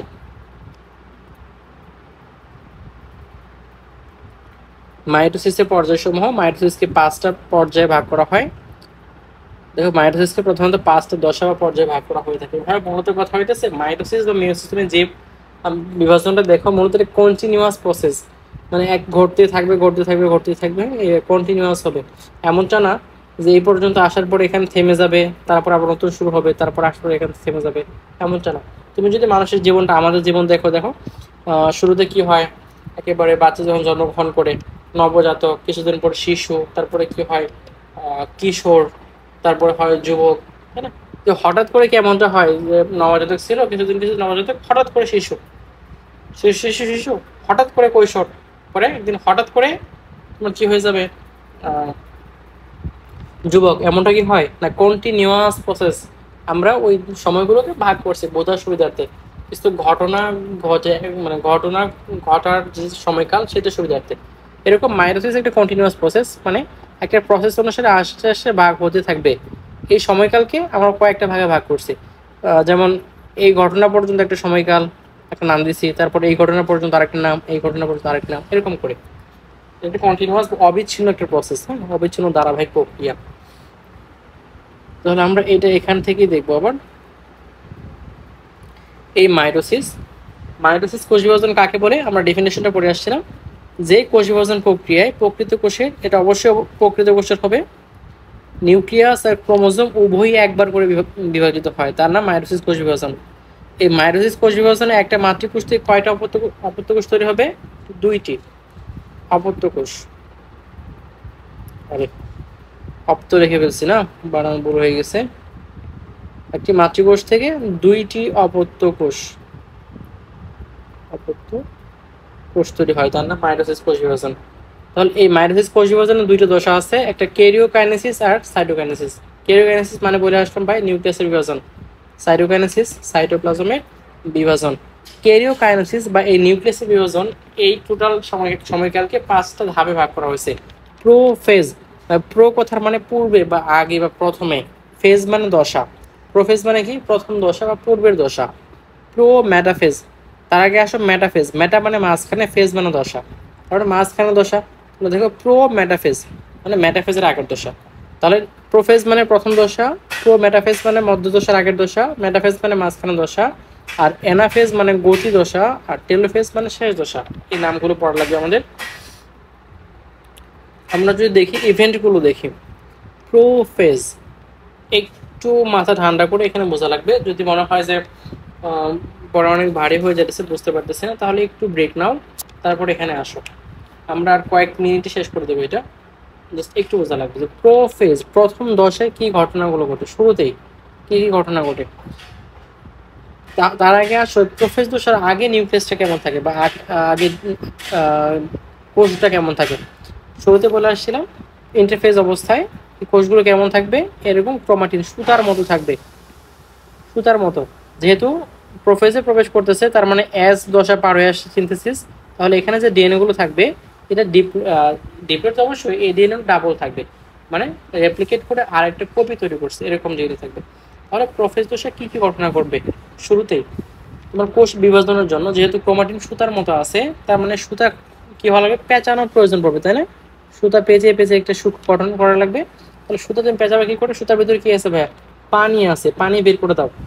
প্রথমে কি হবে, জল বিয়োজন করবে, তুমি পানি যদি বের করে দিতে পারো তাহলে সুতাগুলো আরো কি হবে, পেঁচাতে ছোট ছোট পেঁচাতে পারবে। তুমি এটা উল্টা ভাবে চিন্তা করতে পারো যে যখন আমরা কাপড় কাপড় যখন কাচার পর যখন কাপড় কি করা হয়, যখন কাপড় পেঁচায় না আমরা চিবিয়ে, যখন যে কাপড় যখন চিবায় পানি বের হয়ে আসে না, এরকম আর কি। যখন এটা সংকুচিত হবে পানি বের হয়ে আসে থাকবে, জল বিয়োজন বলতেছে উল্টা ঘটনা, পানি বের হয়ে আসবে, তারপর কি এরকম নিচের উপর কক্ষের উপর পেঁচাবে, পেঁচে পেঁচে কি করবে, একটা সূক্ষ্ম সুতার মতো সুতা থেকে কি তৈরি করবে, একটা ক্রোমোজোমের গঠন নিয়ে আসবে, তাই না? একটা ক্রোমোজোমের গঠন এখানে নিয়ে আসবে। তুমি দেখো একটা লম্বা সুতাকে যখন তুমি পেঁচাবা, এখানে একটা কিন্তু সুতা ছিল না, সুতা কয়টা সুতা পায়, দুইটা সুতা। এরকম সেম তো আরেকটা সুতা আছে না, দুইটা সুতা যখন তুমি একসাথে পেঁচাবা, যখন যত বেশি মানে পেঁচে পেঁচে যত বেশি তুমি ঘন করবা, দেখবা এই দুইটার মাঝখানে আলাদা একটা কি তৈরি হচ্ছে, মানে বোঝা যাচ্ছে যে দুইটা সুতা। লম্বা যখন তুমি রেখে দিবা সুতার মধ্যে এরকম অগোছালো, এখানে যে দুইটা সুতা রাখো, এখানে তো কালার আছে বুঝতে পারবা, কিন্তু কোষের ভিতরে কালার থাকে না ডিএনএটার, তাহলে তুমি বুঝতে পারবো না এখানে কয়টা আছে, তাই না? একটু ক্রোমাটিন। কিন্তু যখন পেঁচিয়ে নিয়ে আসবা, যখন ছোট করে ফেলবা, তখন তুমি বুঝতে পারবা যে এখানে একটা না দুইটা আছে, এই দুইটা। তখন আমরা এই দুটোকে আলাদা করে কি বলতাম ভাইয়া বলো তো, এটা একটা ক্রোমাটিড ছিল, এটা একটা ক্রোমাটিড। তার মানে এই প্রোফেজ দশাতে ক্রোমাটিড লক্ষ্য করা যায়, প্রোফেজ দশাতে কি হয়, ক্রোমাটিড লক্ষ্য করা যায়। কি মূলত ঘটনাগুলো কি ঘটলো, প্রথমে ঘটলো জল বিয়োজন। প্রথমে কি করতেছে ভাই, জল বিয়োজন করতেছে, পানি বের হয়ে যাচ্ছে নিউক্লিয়াস থেকে, ক্রোমাটিন থেকে। তারপরে কি হইতেছে, ক্রোমোজোমটাকে খাটো ও মোটা হচ্ছে, পেঁচিয়ে পেঁচিয়ে, হ্যাঁ, স্পাইরালাইজেশন প্রক্রিয়া, পেঁচিয়ে পেঁচিয়ে কি হবে, খাটো মোটা। স্পাইরাল কথার মানে কি, এরকম এই যে পেঁচানো, স্পাইরাল এটা, তাহলে এই পেঁচানো যে প্রক্রিয়া তার নাম কি, স্পাইরালাইজেশন। এই প্রক্রিয়া খাটো মোটা হচ্ছে। তোমার স্পিন্ডল যন্ত্র তৈরি হওয়ার জন্য এই সেন্ট্রোমিয়ার লাগবে, এই সেন্ট্রোমিয়ার গুলো কোষের মাঝখান থেকে দুই প্রান্তে সরে যাবে, মাঝখান থেকে কি দুই প্রান্তে অবস্থান করবে, এই ঘটনাগুলো ঘটে। তাহলে দেখো আমরা প্রোফেজ থেকে মূলত কি কি জিনিস মনে রাখবো। প্রোফেজের প্রথম হলো ক্রোমাটিন তন্তুর জল বিয়োজন ঘটবে, ক্রোমোজোম গুলো কুণ্ডলীকৃত বা পেঁচিয়ে পেঁচিয়ে খাটো মোটা হবে। ক্রোমোজোম থেকে প্রতিটি ক্রোমোজোম থেকে দুইটি করে ক্রোমাটিড গঠিত হয়। আমরা এখানে দেখবো এক একটা ক্রোমোজোমে কয়টা ক্রোমাটিড থাকবে, এক একটা ক্রোমোজোমে দুইটা ক্রোমাটিড থাকবে। কেন দুইটা থাকবে, এখানে একটা ক্রোমাটিড কেন দেখা যায় না বলো তো, আমরা অলরেডি বলে আসছিলাম, কারণ ডিএনএ অলরেডি কি অ্যাস ফেজে ডাবল হয়ে গেছে, এই জন্য ক্রোমাটিড থাকবে কয়টা, দুইটা করে ক্রোমাটিড থাকবে। স্পিন্ডল তন্তু সৃষ্টি সূচনা হয়, স্পিন্ডল তন্তু সৃষ্টি, এই যে তোমার সেন্ট্রিওল আছে, সেন্ট্রিওল থেকে ছোট ছোট কি হয়, তন্তু তন্তু বের হয়ে আসে, অ্যাস্টার রশ্মি, স্পিন্ডল তন্তু সৃষ্টির সূচনা ঘটে। আবার নিউক্লিয়ার মেমব্রেন, এই যে নিউক্লিয়াসটা দেখো তো, এই ক্রোমোজোমটা কোথায় আছে, এই ক্রোমোজোমগুলো কোথায়, নিউক্লিয়াসের ভিতরে আছে। তার মানে এই ক্রোমোজোমকে যদি আলাদা করতে চাও তাহলে কি করা লাগবে, তোমার এই নিউক্লিয়ার মেমব্রেনটা ভেঙে দেওয়া লাগবে, এটাই। নিউক্লিয়ার মেমব্রেন ও নিউক্লিয়াসের বিলুপ্তি ঘটতে থাকে বাট ঘটে শেষ হয় না। তাহলে আমি যদি এইটু মুছে দিই, এখানে কি কি মনে রাখবো, সবচেয়ে বড় কথা হইতেছে জলবিয়োজন ঘটে, এক্ষেত্রে ক্রোমাটিড দেখা যায়, ক্রোমাটিড দেখা যায়। তারপরে আসো খাটো মোটা হয়, ব্যাস স্পিন্ডল তন্তু সৃষ্টির সূচনা ঘটে, নিউক্লিয়ার মেমব্রেন ও নিউক্লিয়াসের বিলুপ্তি ঘটতে থাকে। আরেকটা বিষয়, এটা মাইটোসিসের সবচাইতে দীর্ঘ পর্যায়। তারপরে আসি প্রো মেটাফেজ, মানে মধ্যদশার আগের দশা। এই মধ্যদশার আগে কি ঘটে, তুমি দেখো তাহলে প্রোফেজে কি ঘটে আসছিল, প্রোফেজে তোমার ক্রোমাটিড তৈরি হয়েছিল, ক্রোমোজোম তৈরি হয়েছিল, স্পিন্ডল যন্ত্র যেটা দুই প্রান্তে পৌঁছাই গেছিল, ওকে, এখান থেকে রশ্মিগুলো বের হয়ে আসতেছিল।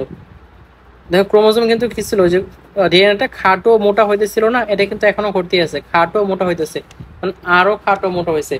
আমরা শুরুতে দেখে আসলাম যেটা যখন খাটো মোটা হইতেছিল আর কি প্রোফেজ দশায়, তোমার ক্রোমাটিড গুলো এরকম কাছাকাছি লেগে থাকে, বোঝা যায় যে দুইটা ক্রোমাটিড এখানে আলাদা আছে, কিন্তু খুব বেশি পার্থক্য করা যায় না। যখন এইটা আরো তুমি গোটাবা, যখন এটা আরো গোটাবা, আরো ছোট করবা, তখন তুমি আলাদা কি পার্থক্য বুঝতে পারবা। তখন এই ক্রোমাটিডটা এরকম দেখা যাবে। যখন তুমি এটাকে আরো সংকুচিত করবা, আরো পেঁচাবা, তখন এরা আলাদা হয়ে যাবে। বাইরে থেকে বোঝা যাবে যে এখানে দুইটা ক্রোমাটিড আছে, মাঝখানে একটু বেশি ফাঁকা স্থান তৈরি হয়ে যাবে আর কি। হ্যাঁ, এটা দেখো।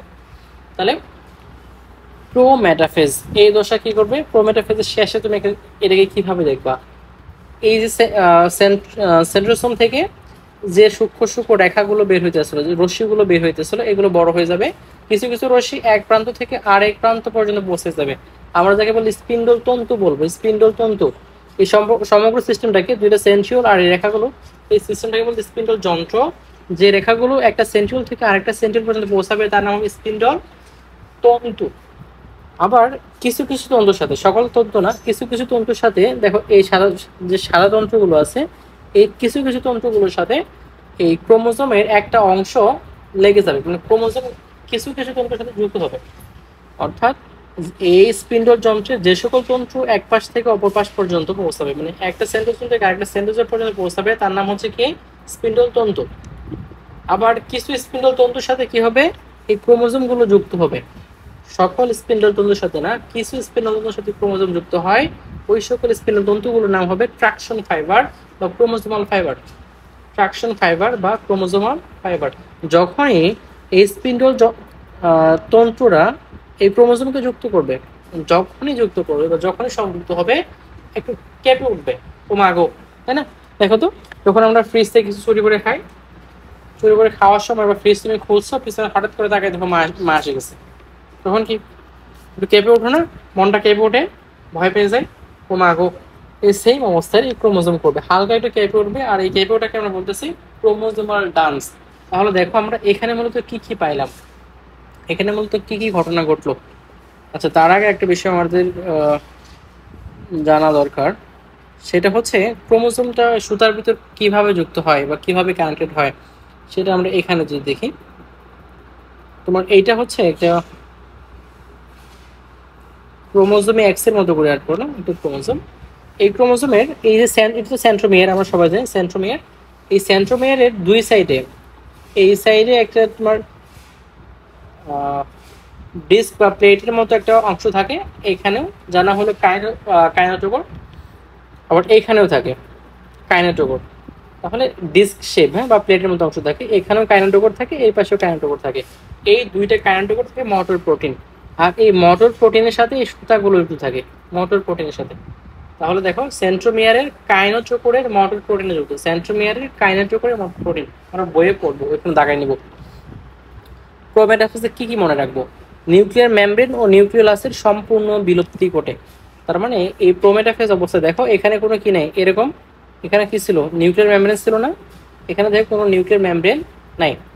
তাহলে নিউক্লিয়ার মেমব্রেন ও নিউক্লিওলাসের সম্পূর্ণ বিলুপ্তি ঘটে কোথায়? প্রোমেটাফেজে। বা এখানে আরেকটা বিষয় মনে রাখা লাগবে, মাজেদা ম্যামের বইয়ে এই ঘটনা বলা হয়েছে মেটাফেজের শুরুতে। তাহলে আজমল স্যার অনুসারে প্রো মেটাফেজ, যদি অপশনে প্রো মেটাফেজ না থাকে তাহলে আনসার মেটাফেজ দেখানো লাগবে। মাকুতন্তু বা স্পিন্ডল যন্ত্র বা অ্যাস্টার রশ্মি তৈরি হয়, ফ্র্যাকশন ফাইবারে ক্রোমোজোম যুক্ত হয়। বলতেছিলাম এটাই, যে সকল আর রশ্মি বা যে সকল তন্তু এক পাশ থেকে অপর পাশে বিস্তার করে তাদের নাম হলো কি? স্পিন্ডল তন্তু বলা হয়, মাজদা ম্যামের বই দেওয়া আছে। আবার যে সকল তন্তুতে বা যে সকল স্পিন্ডল তন্তুতে কি থাকবে? এই ক্রোমোজোম যুক্ত হয়, তার নাম চেঞ্জ হয়ে যায়, তার নাম হয়ে যায় ট্রাকশন ফাইবার। ট্রাকশন মানে আকর্ষণ, ট্রাকশন ফাইবার বা ক্রোমোজোমীয় তন্তু, ক্রোমোজোমাল ফাইবার। এই সময় ক্রোমোজোম কি হয়? কেঁপে ওঠে, কারণ যাকে বলতেছে ক্রোমোজোমাল ডান্স। প্রশ্ন কি আসবে? ক্রোমোজোমীয় নৃত্য দেখা যায় কোন দশায়? কোন দশায় দেখা যাবে? এই প্রোমেটাফেজ দশায়। নিউক্লিয়ার মেমব্রেন ও নিউক্লিয়াসের বিলুপ্তি ঘটে কোথায়? কোথায় ঘটবে? প্রোমেটাফেজ দশায়। এটি সবচেয়ে স্বল্পস্থায়ী। আর স্পিন্ডল তন্তু কাইনেটোকোরের মোটর প্রোটিনে যুক্ত হয়। কাইনেটোকোরের মোটর প্রোটিন, কাইনেটোকোর কি ছিল ভাই? সেন্ট্রোমিয়ারের দুই সাইডে ডিস্ক শেপ একটা প্লেট, ডিস্ক শেপ প্রোটিন। দুই সাইডে ছিল, আর সেখানে ছোট ছোট কিছু আলাদা প্রোটিন ছিল, তার নাম মোট প্রোটিন। ব্যাস প্রোমেটাফেজ। প্রোমেটাফেজের পরে কি আসবে? মেটাফেজ। তাহলে দেখো আমরা প্রোমেটাফেজ দশা কি কি পাইলাম? সেন্ট্রিওমিয়ার থাকবে, সেন্ট্রিওল থাকবে দুই পাশে। সেন্ট্রিওলের ট্রাকশন ফাইবারে কি থাকবে? ক্রোমোজোম যুক্ত হবে। এখন এই এটা এই পর্যন্ত পাইছি কোথায়? প্রোমেটাফেজে। মেটাফেজে কি হবে? এই ক্রোমোজোমগুলো মাঝখানে অবস্থান করবে। দেখো সকল ক্রোমোজোম, যতগুলো ক্রোমোজোম আছে, এই ক্রোমোজোমগুলো কার? এই দুইটা সেন্ট্রিওলের মাঝখানে বা কোষের মাঝখানে কিন্তু না, এই দুইটা সেন্ট্রিওলের মাঝখানে কি করবে? অবস্থান করবে। দেখো সকল ক্রোমোজোম একটা তলে অবস্থান করতেছে, একটা তল। তুমি যদি এভাবে কেটে দাও তাহলে দেখো দুই ক্রোমোজোম দুই পাশে আলাদা হয়ে যাবে না? যে তলটা সৃষ্টি করলো এই তলটাকে বলা হয় মেটাফেজিক প্লেট। মেটাফেজিক প্লেট। তাহলে পরীক্ষায় যদি প্রশ্ন আসে যে মেটাফেজিক প্লেট গঠিত হয় কোন দশায়, সেটা মেটাফেজ দশায়। এই যে মধ্যসার দিয়ে মাঝখানে ক্রোমোজোম যুক্ত হইলো, মাঝখানে সকল ক্রোমোজোম আসলো, একত্র হইলো, এই যে সকল ক্রোমোজোম মাঝখানে পৌঁছাইলো, এই প্রক্রিয়ার নাম হলো মেটাকাইনেসিস। তার মানে মেটাকাইনেসিস ঘটে কোন ধাপে? মেটাফেজ ধাপে। মেটাফেজিক প্লেট তৈরি হয় কোন ধাপে? মেটাফেজ ধাপে। ক্রোমোজোমগুলো মাঝখানে অবস্থান করে কোন ধাপে? মেটাফেজ ধাপে। শুধু মাঝখানে অবস্থান করছে এইটাই না, এখানে ঘটনা কিন্তু এরকমই, এমনটা না। এই অবস্থায় ক্রোমোজোমগুলো, দেখো আমরা কি বলতেছিলাম, যে জলবিয়োজন শুরু হয়েছে, জলবিয়োজন পরে শুরুতে এখানে পড়ে আসলাম না, জলবিয়োজন হইতেছে, ক্রোমোজোমগুলো কুণ্ডলিকিত হইতেছে, খাটো মোটা হইতেছে, এই ঘটনা কিন্তু চলতেই ছিল। এই তোমার প্রোমেটাফেজ খাটো মোটা হইতেছিল, মানে ক্রোমোজোমগুলো আরো বেশি দৃষ্টিগোচর হচ্ছিল। সবচেয়ে বেশি খাটো মোটা হবে কোথায়?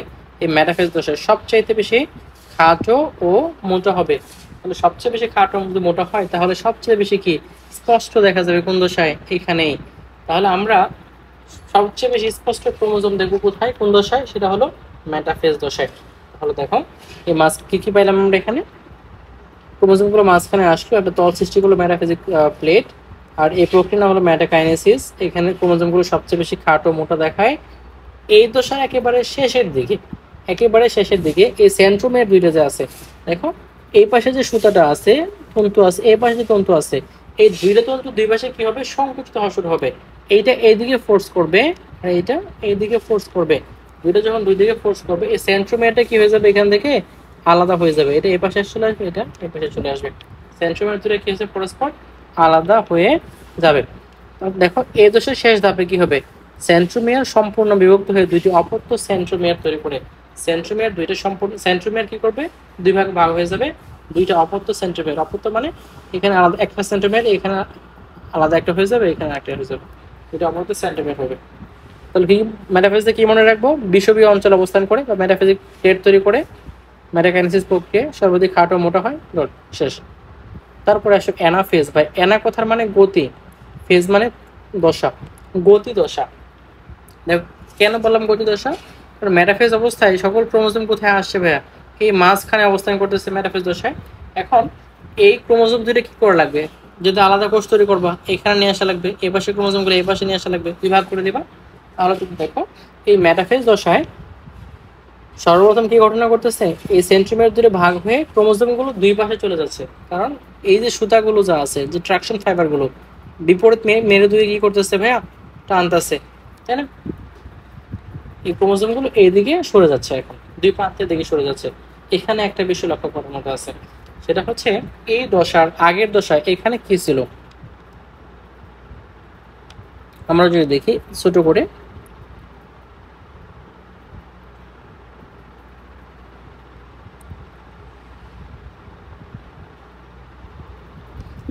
এখানে মেটাফেজ অবস্থায় ক্রোমোজোম কিন্তু এইভাবে ছিল, এটা কিন্তু স্টিল একটা ক্রোমোজোম।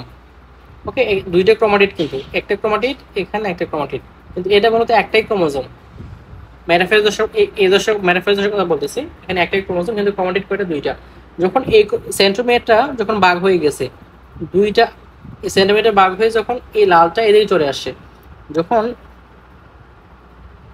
একটা সেন্ট্রোমিয়ার ক্রোমাটিড যখন এদিকে চলে আসছে, এখানে সেন্ট্রোমিয়ার, আর এইটা এদিকে চলে আসছে যখন, দেখো এখানে একটা ক্রোমাটিড, এখানে একটা ক্রোমাটিড, দুইটা ক্রোমাটিড দুই দিকে চলে আসলো। দুইটা ক্রোমাটিড যখন তোমার দুই দিকে চলে আসলো, তখন কি ঘটনা ঘটছে? তখন এইটা কি বলো তো ভাই? এটা কি এখন ক্রোমাটিড রূপে আছে নাকি ক্রোমোজোম আছে? তুমি এটা কি ক্রোমাটিড বলবা নাকি ক্রোমোজোম বলবা এখন? বা এখন এটা হচ্ছে একটা ক্রোমোজোম। দেখো তো, তাহলে প্রত্যেকটা ক্রোমোজোম থেকে দুইটা করে কি হইতেছে, ক্রোমোজোম তৈরি হয়ে যেতেছে। প্রথমে ছিল এই লাগানো অবস্থায় আমরা বলতেছি এটা ক্রোমাটিড, এটা ক্রোমাটিড, দুইটা ক্রোমাটিড কিন্তু একটাই ক্রোমোজোম। হঠাৎ করে যখন বিভক্ত হয়ে গেছে তখন একটা ক্রোমাটিড একটা ক্রোমোজোম হয়ে গেছে, এই পাশে একটা ক্রোমাটিড একটা ক্রোমোজোম হয়ে গেছে, মানে একটা ক্রোমাটিড আলাদা করে কি হয়ে গেছে ভাই, মানে একটা ক্রোমোজোম দুইটা ক্রোমোজোম হয়ে গেছে। প্রত্যেকটা ক্রোমাটিড আলাদা করে কি ক্রোমোজোমে পরিণত হয়েছে, এই পাশে আর এই পাশে। বোঝাতে পারছি কিনা? তাহলে এই দশায় হঠাৎ করে বলতো মানুষের কিছু সময়ের জন্য কোষে যতগুলো ক্রোমোজোম ছিল সেই ক্রোমোজোম সংখ্যা দ্বিগুণ হয়ে যাবে। মানে মানুষের 23 জোড়া বা 46টি ক্রোমোজোম ছিল, কিন্তু এই দশায় আসার পর হঠাৎ করে কি হয়ে যায়, ক্রোমোজোম সংখ্যাটা বেড়ে যাবে। বেড়ে কত হয়ে যাবে, দ্বিগুণ। কারণ প্রত্যেকটা ক্রোমোজোম থেকে আলাদা করে দুইটা ক্রোমোজোম তৈরি হয়ে যাচ্ছে। তাহলে এখানে ক্রোমোজোম সংখ্যা হয়ে যাবে 92টি। তাহলে পরীক্ষায় যদি প্রশ্ন আসে যে ডিএনএ দ্বিগুণ হয় কোন দশায়, অবশ্যই আনসার এই অ্যানাফেজ না, ডিএনএ দ্বিগুণ হয়। যদি প্রশ্ন আসে ডিএনএ, তাহলে ডিএনএ দ্বিগুণ হয় কোন দশায়, সেটা অ্যানাফেজ, সরি সেটা ইন্টারফেজ। হ্যাঁ না, ডিএনএ রেপ্লিকেশন কোথায় হয়েছে ভাই, অ্যাস ফেজ না, অ্যাস ফেজ। আর অ্যাস ফেজ কার দশা, ইন্টারফেজ দশা। স্পেসিফিকলি অ্যাস ফেজ না আসলে ইন্টারফেজ। আর ক্রোমোজোম দ্বিগুণ হয়, ডিএনএ না ভাইয়া, কিন্তু ক্রোমোজোম দ্বিগুণ হয় কোন দশায়, সেটা হবে এই অ্যানাফেজ। অ্যানাফেজে ক্রোমোজোম দ্বিগুণ হয়, অ্যানাফেজে কি হবে, ক্রোমোজোম দ্বিগুণ হবে। যেমন সেন্ট্রোমেরে বিভক্তির ফলে প্রতিটি ক্রোমাটিড, একটু যদি আমি মুছে দিই এই অংশটুকু যদি দেখি, সেন্ট্রোমেরে বিভক্তির ফলে প্রতিটি ক্রোমাটিড এক একটি অপত্য ক্রোমোজোমে পরিণত হয়। অপত্য ক্রোমোজোমগুলোর মধ্যে বিকর্ষণের ফলে মেরুমুখী চলন দেখা দেয়। কিছু এদিকে আসবে এই মেরুতে, আবার কিছু আসবে কি এই মেরুতে। এরা যখন যতই মেরুর দিকে দিকে আসবে, যতই মেরুর দিকে অগ্রগতি হবে, এদের গতি তত কি হয়ে যাবে, কমতে থাকবে। একেবারে এই পর্যন্ত আসার পর গতি একেবারে শূন্য হয়ে যাবে। হ্যাঁ, তখন সকল ক্রোমোজোম এখানে চড়ক হবে, আবার এখানে। এটাই বলা হয়েছে অপত্য ক্রোমোজোমগুলোর মধ্যে বিকর্ষণের ফলে মেরুমুখী চলন দেখা দেয়। মেরুমুখী চলনের সময় সেন্ট্রোমিয়ারের অবস্থান অনুযায়ী ক্রোমোজোমগুলো বি এল জে আই এর মতো হয়। সেন্ট্রোমিয়ারের অবস্থান অনুযায়ী আমরা এটা একটু যদি বুঝি, সেন্ট্রোমিয়ারের অবস্থান হচ্ছে কেন হবে। ভাই তুমি একটু চিন্তা করো, একটা ক্রোমাটিড সাপোজ এক্স আকৃতি কিছু একটা আর্ট করি, এই একটা ক্রোমোজোম, এই ক্রোমোজোম দুই ভাগ হয়ে গেছে, এখান থেকে একটা ভাগ এই দিকে আসবে, একটা ভাগ এই দিকে আসবে, এমনটাই তো ঘটনা করতেছে, তাই না? এখন তুমি লক্ষ্য করো ফোর্সটা কোথায় ক্রিয়েট হতেছে, মানে টানটা কোথায় লাগবে, মূলত এটার সেন্ট্রোমিয়ারে, এই টান লাগবে সেন্ট্রোমিয়ারে। তার মানে মূলত শুরু দিকে যদি এমনটাও থাকে, সেন্ট্রোমিয়ার এখানে, বাহু দুইটা এখানে, যখন তুমি এইদিকে ফোর্স করবা তখন মূলত কি হয়ে যাবে, সেন্ট্রোমিয়ারটা আগে চলে আসবে না, দেখবে তখন কি ঘটনা ঘটবে, সেন্ট্রোমিয়ারটা আগে চলে আসবে। কারণ টান কোথায় লাগতেছে, সেন্ট্রোমিয়ারে, আরে টান কোথায় লাগছে, সেন্ট্রোমিয়ারে লাগতেছে, তার মানে সেন্ট্রোমিয়ারটা আগে চলে আসবে। তাহলে এরপরে ঘটনাটা কি হবে, তোমার এরকম দেখবা, এই সেন্ট্রোমিয়ার আগে চলে আসবে, টানতে থাকবে, এখানে সেম ঘটনা, সেন্ট্রোমিয়ারটা আগে চলে যাবে, বাহুগুলো পরে থাকবে। এই জন্য বলা হয় সেন্ট্রোমিয়ার হবে অগ্রগামী চলনের ক্ষেত্রে, সেন্ট্রোমিয়ার অগ্রগামী হবে, আর বাহুগুলো কি হবে, অনুগামী হবে, পরে আসবে। এখন কথা, এই সেন্ট্রোমিয়ার অবস্থান অনুযায়ী ক্রোমোজোম কেমন দেখায়, সহজ আনসার তো এটাই। তুমি দেখো যদি এমন হয় দুইটা বাহুর মাঝখানে সেন্ট্রোমিয়ার থাকে, তাহলে সেটা কার মতো হবে, বি এর মতো হবে। যদি সেন্ট্রোমিয়ারটা যদি মাঝখানে না থাকে, যদি এমনটা থাকে একটা থেকে বেশি দূরে একটা কাছে, তাহলে কি হবে, এল এর মতো হবে, মাঝখানের পরে, মানে মাঝখানে, মাঝখানেও না আবার খুব প্রান্তেও না, উপমধ্য যেটা, হ্যাঁ মাঝখানে, মাঝখানে খুব কাছে।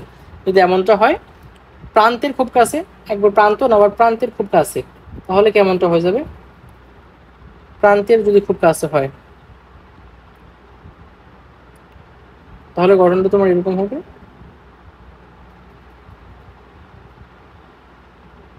এরকম। আর একেবারে প্রান্ত যদি হয় সেন্টিমিটার এখানে, তাহলে দেখো মাঝখানে হলে ভি এর মতো হবে, আর মাঝখানে না হয় যদি কি হয়, সাব মেটাসেন্ট্রিক মানে উপমধ্য, মেটা মানে মাঝখানে, মেটাসেন্ট্রিক মানে মাঝখানে সেন্ট্রোমিয়ার, সাব মেটাসেন্ট্রিক মানে মাঝখানে, মাঝখানে খুব কাছে, অ্যাক্রোসেন্ট্রিক মানে হতেছে উপপ্রান্ত, অ্যাক্রো প্রান্তের খুব কাছাকাছি, এরকম অবস্থায় অ্যাক্রোসেন্ট্রিক। আর টেলোসেন্ট্রিক মানে মাথায়, আয়ের মতো হবে, বি এল জে আই, মনে রাখবো কি হয়, বি এল জে আই, মেটা সাবমেটা অ্যাক্রো টেলো, যাই হোক মনে রাখবো। আমাদের আরেকটা ফেজ বাকি আছে, তার নাম হলো টেলোফেজ। এই টেলোফেজ হলো আপনার শেষ দশা। টেলোফেজ এটা হচ্ছে আমাদের শেষ দশা। এই ক্রোমোজোমগুলো কি হবে, যে দুই প্রান্তে পৌঁছে গেল, পৌঁছে যে এখানে জড়ো হবে, এখানে জড়ো, দেখো তো এই অংশটা জড়ো হয়েছে, এটা জড়ো হয়েছে। তার মানে এই টেলোফেজ দশায় কি ঘটনাগুলো ঘটা প্রয়োজন, এখানে যে ক্রোমোজোম অবস্থায় আছে, কিন্তু প্রকৃতপক্ষে কি ক্রোমোজোম অবস্থায় থাকে নর্মালি, বিভাজন ছাড়া কি থাকে, এরকম ক্রোমাটিন থাকে। তার মানে ক্রোমোজোম গুলো কি হয়ে যাবে, এখন ক্রোমাটিন হয়ে যাবে, সুতা খুলে যাবে, পেজ খুলে যাবে। ক্রোমাটিন হওয়ার জন্য তার কি প্রয়োজন আছে ভাইয়া, ক্রোমাটিন হওয়ার জন্য তার কি করা লাগবে, আবার আগে কি জল বের করে ফেলছিল না, এখন জল যোজন করা লাগবে, জল যোগ করা লাগবে। তাহলে পানি যোজন করবে এখানে। আর ক্রোমোজোম গুলো লম্বা হবে, সরু হয়ে যাবে। আগে ছিল খাটো মোটা, এখন উল্টা হবে, লম্বা সরু হবে, অস্পষ্ট হয়ে যাবে। নিউক্লিয়ার রেটিকুলাম, নিউক্লিয়ার রেটিকুলাম এর আরেক নাম হলো ক্রোমাটিন, ক্রোমাটিনে পরিণত হবে।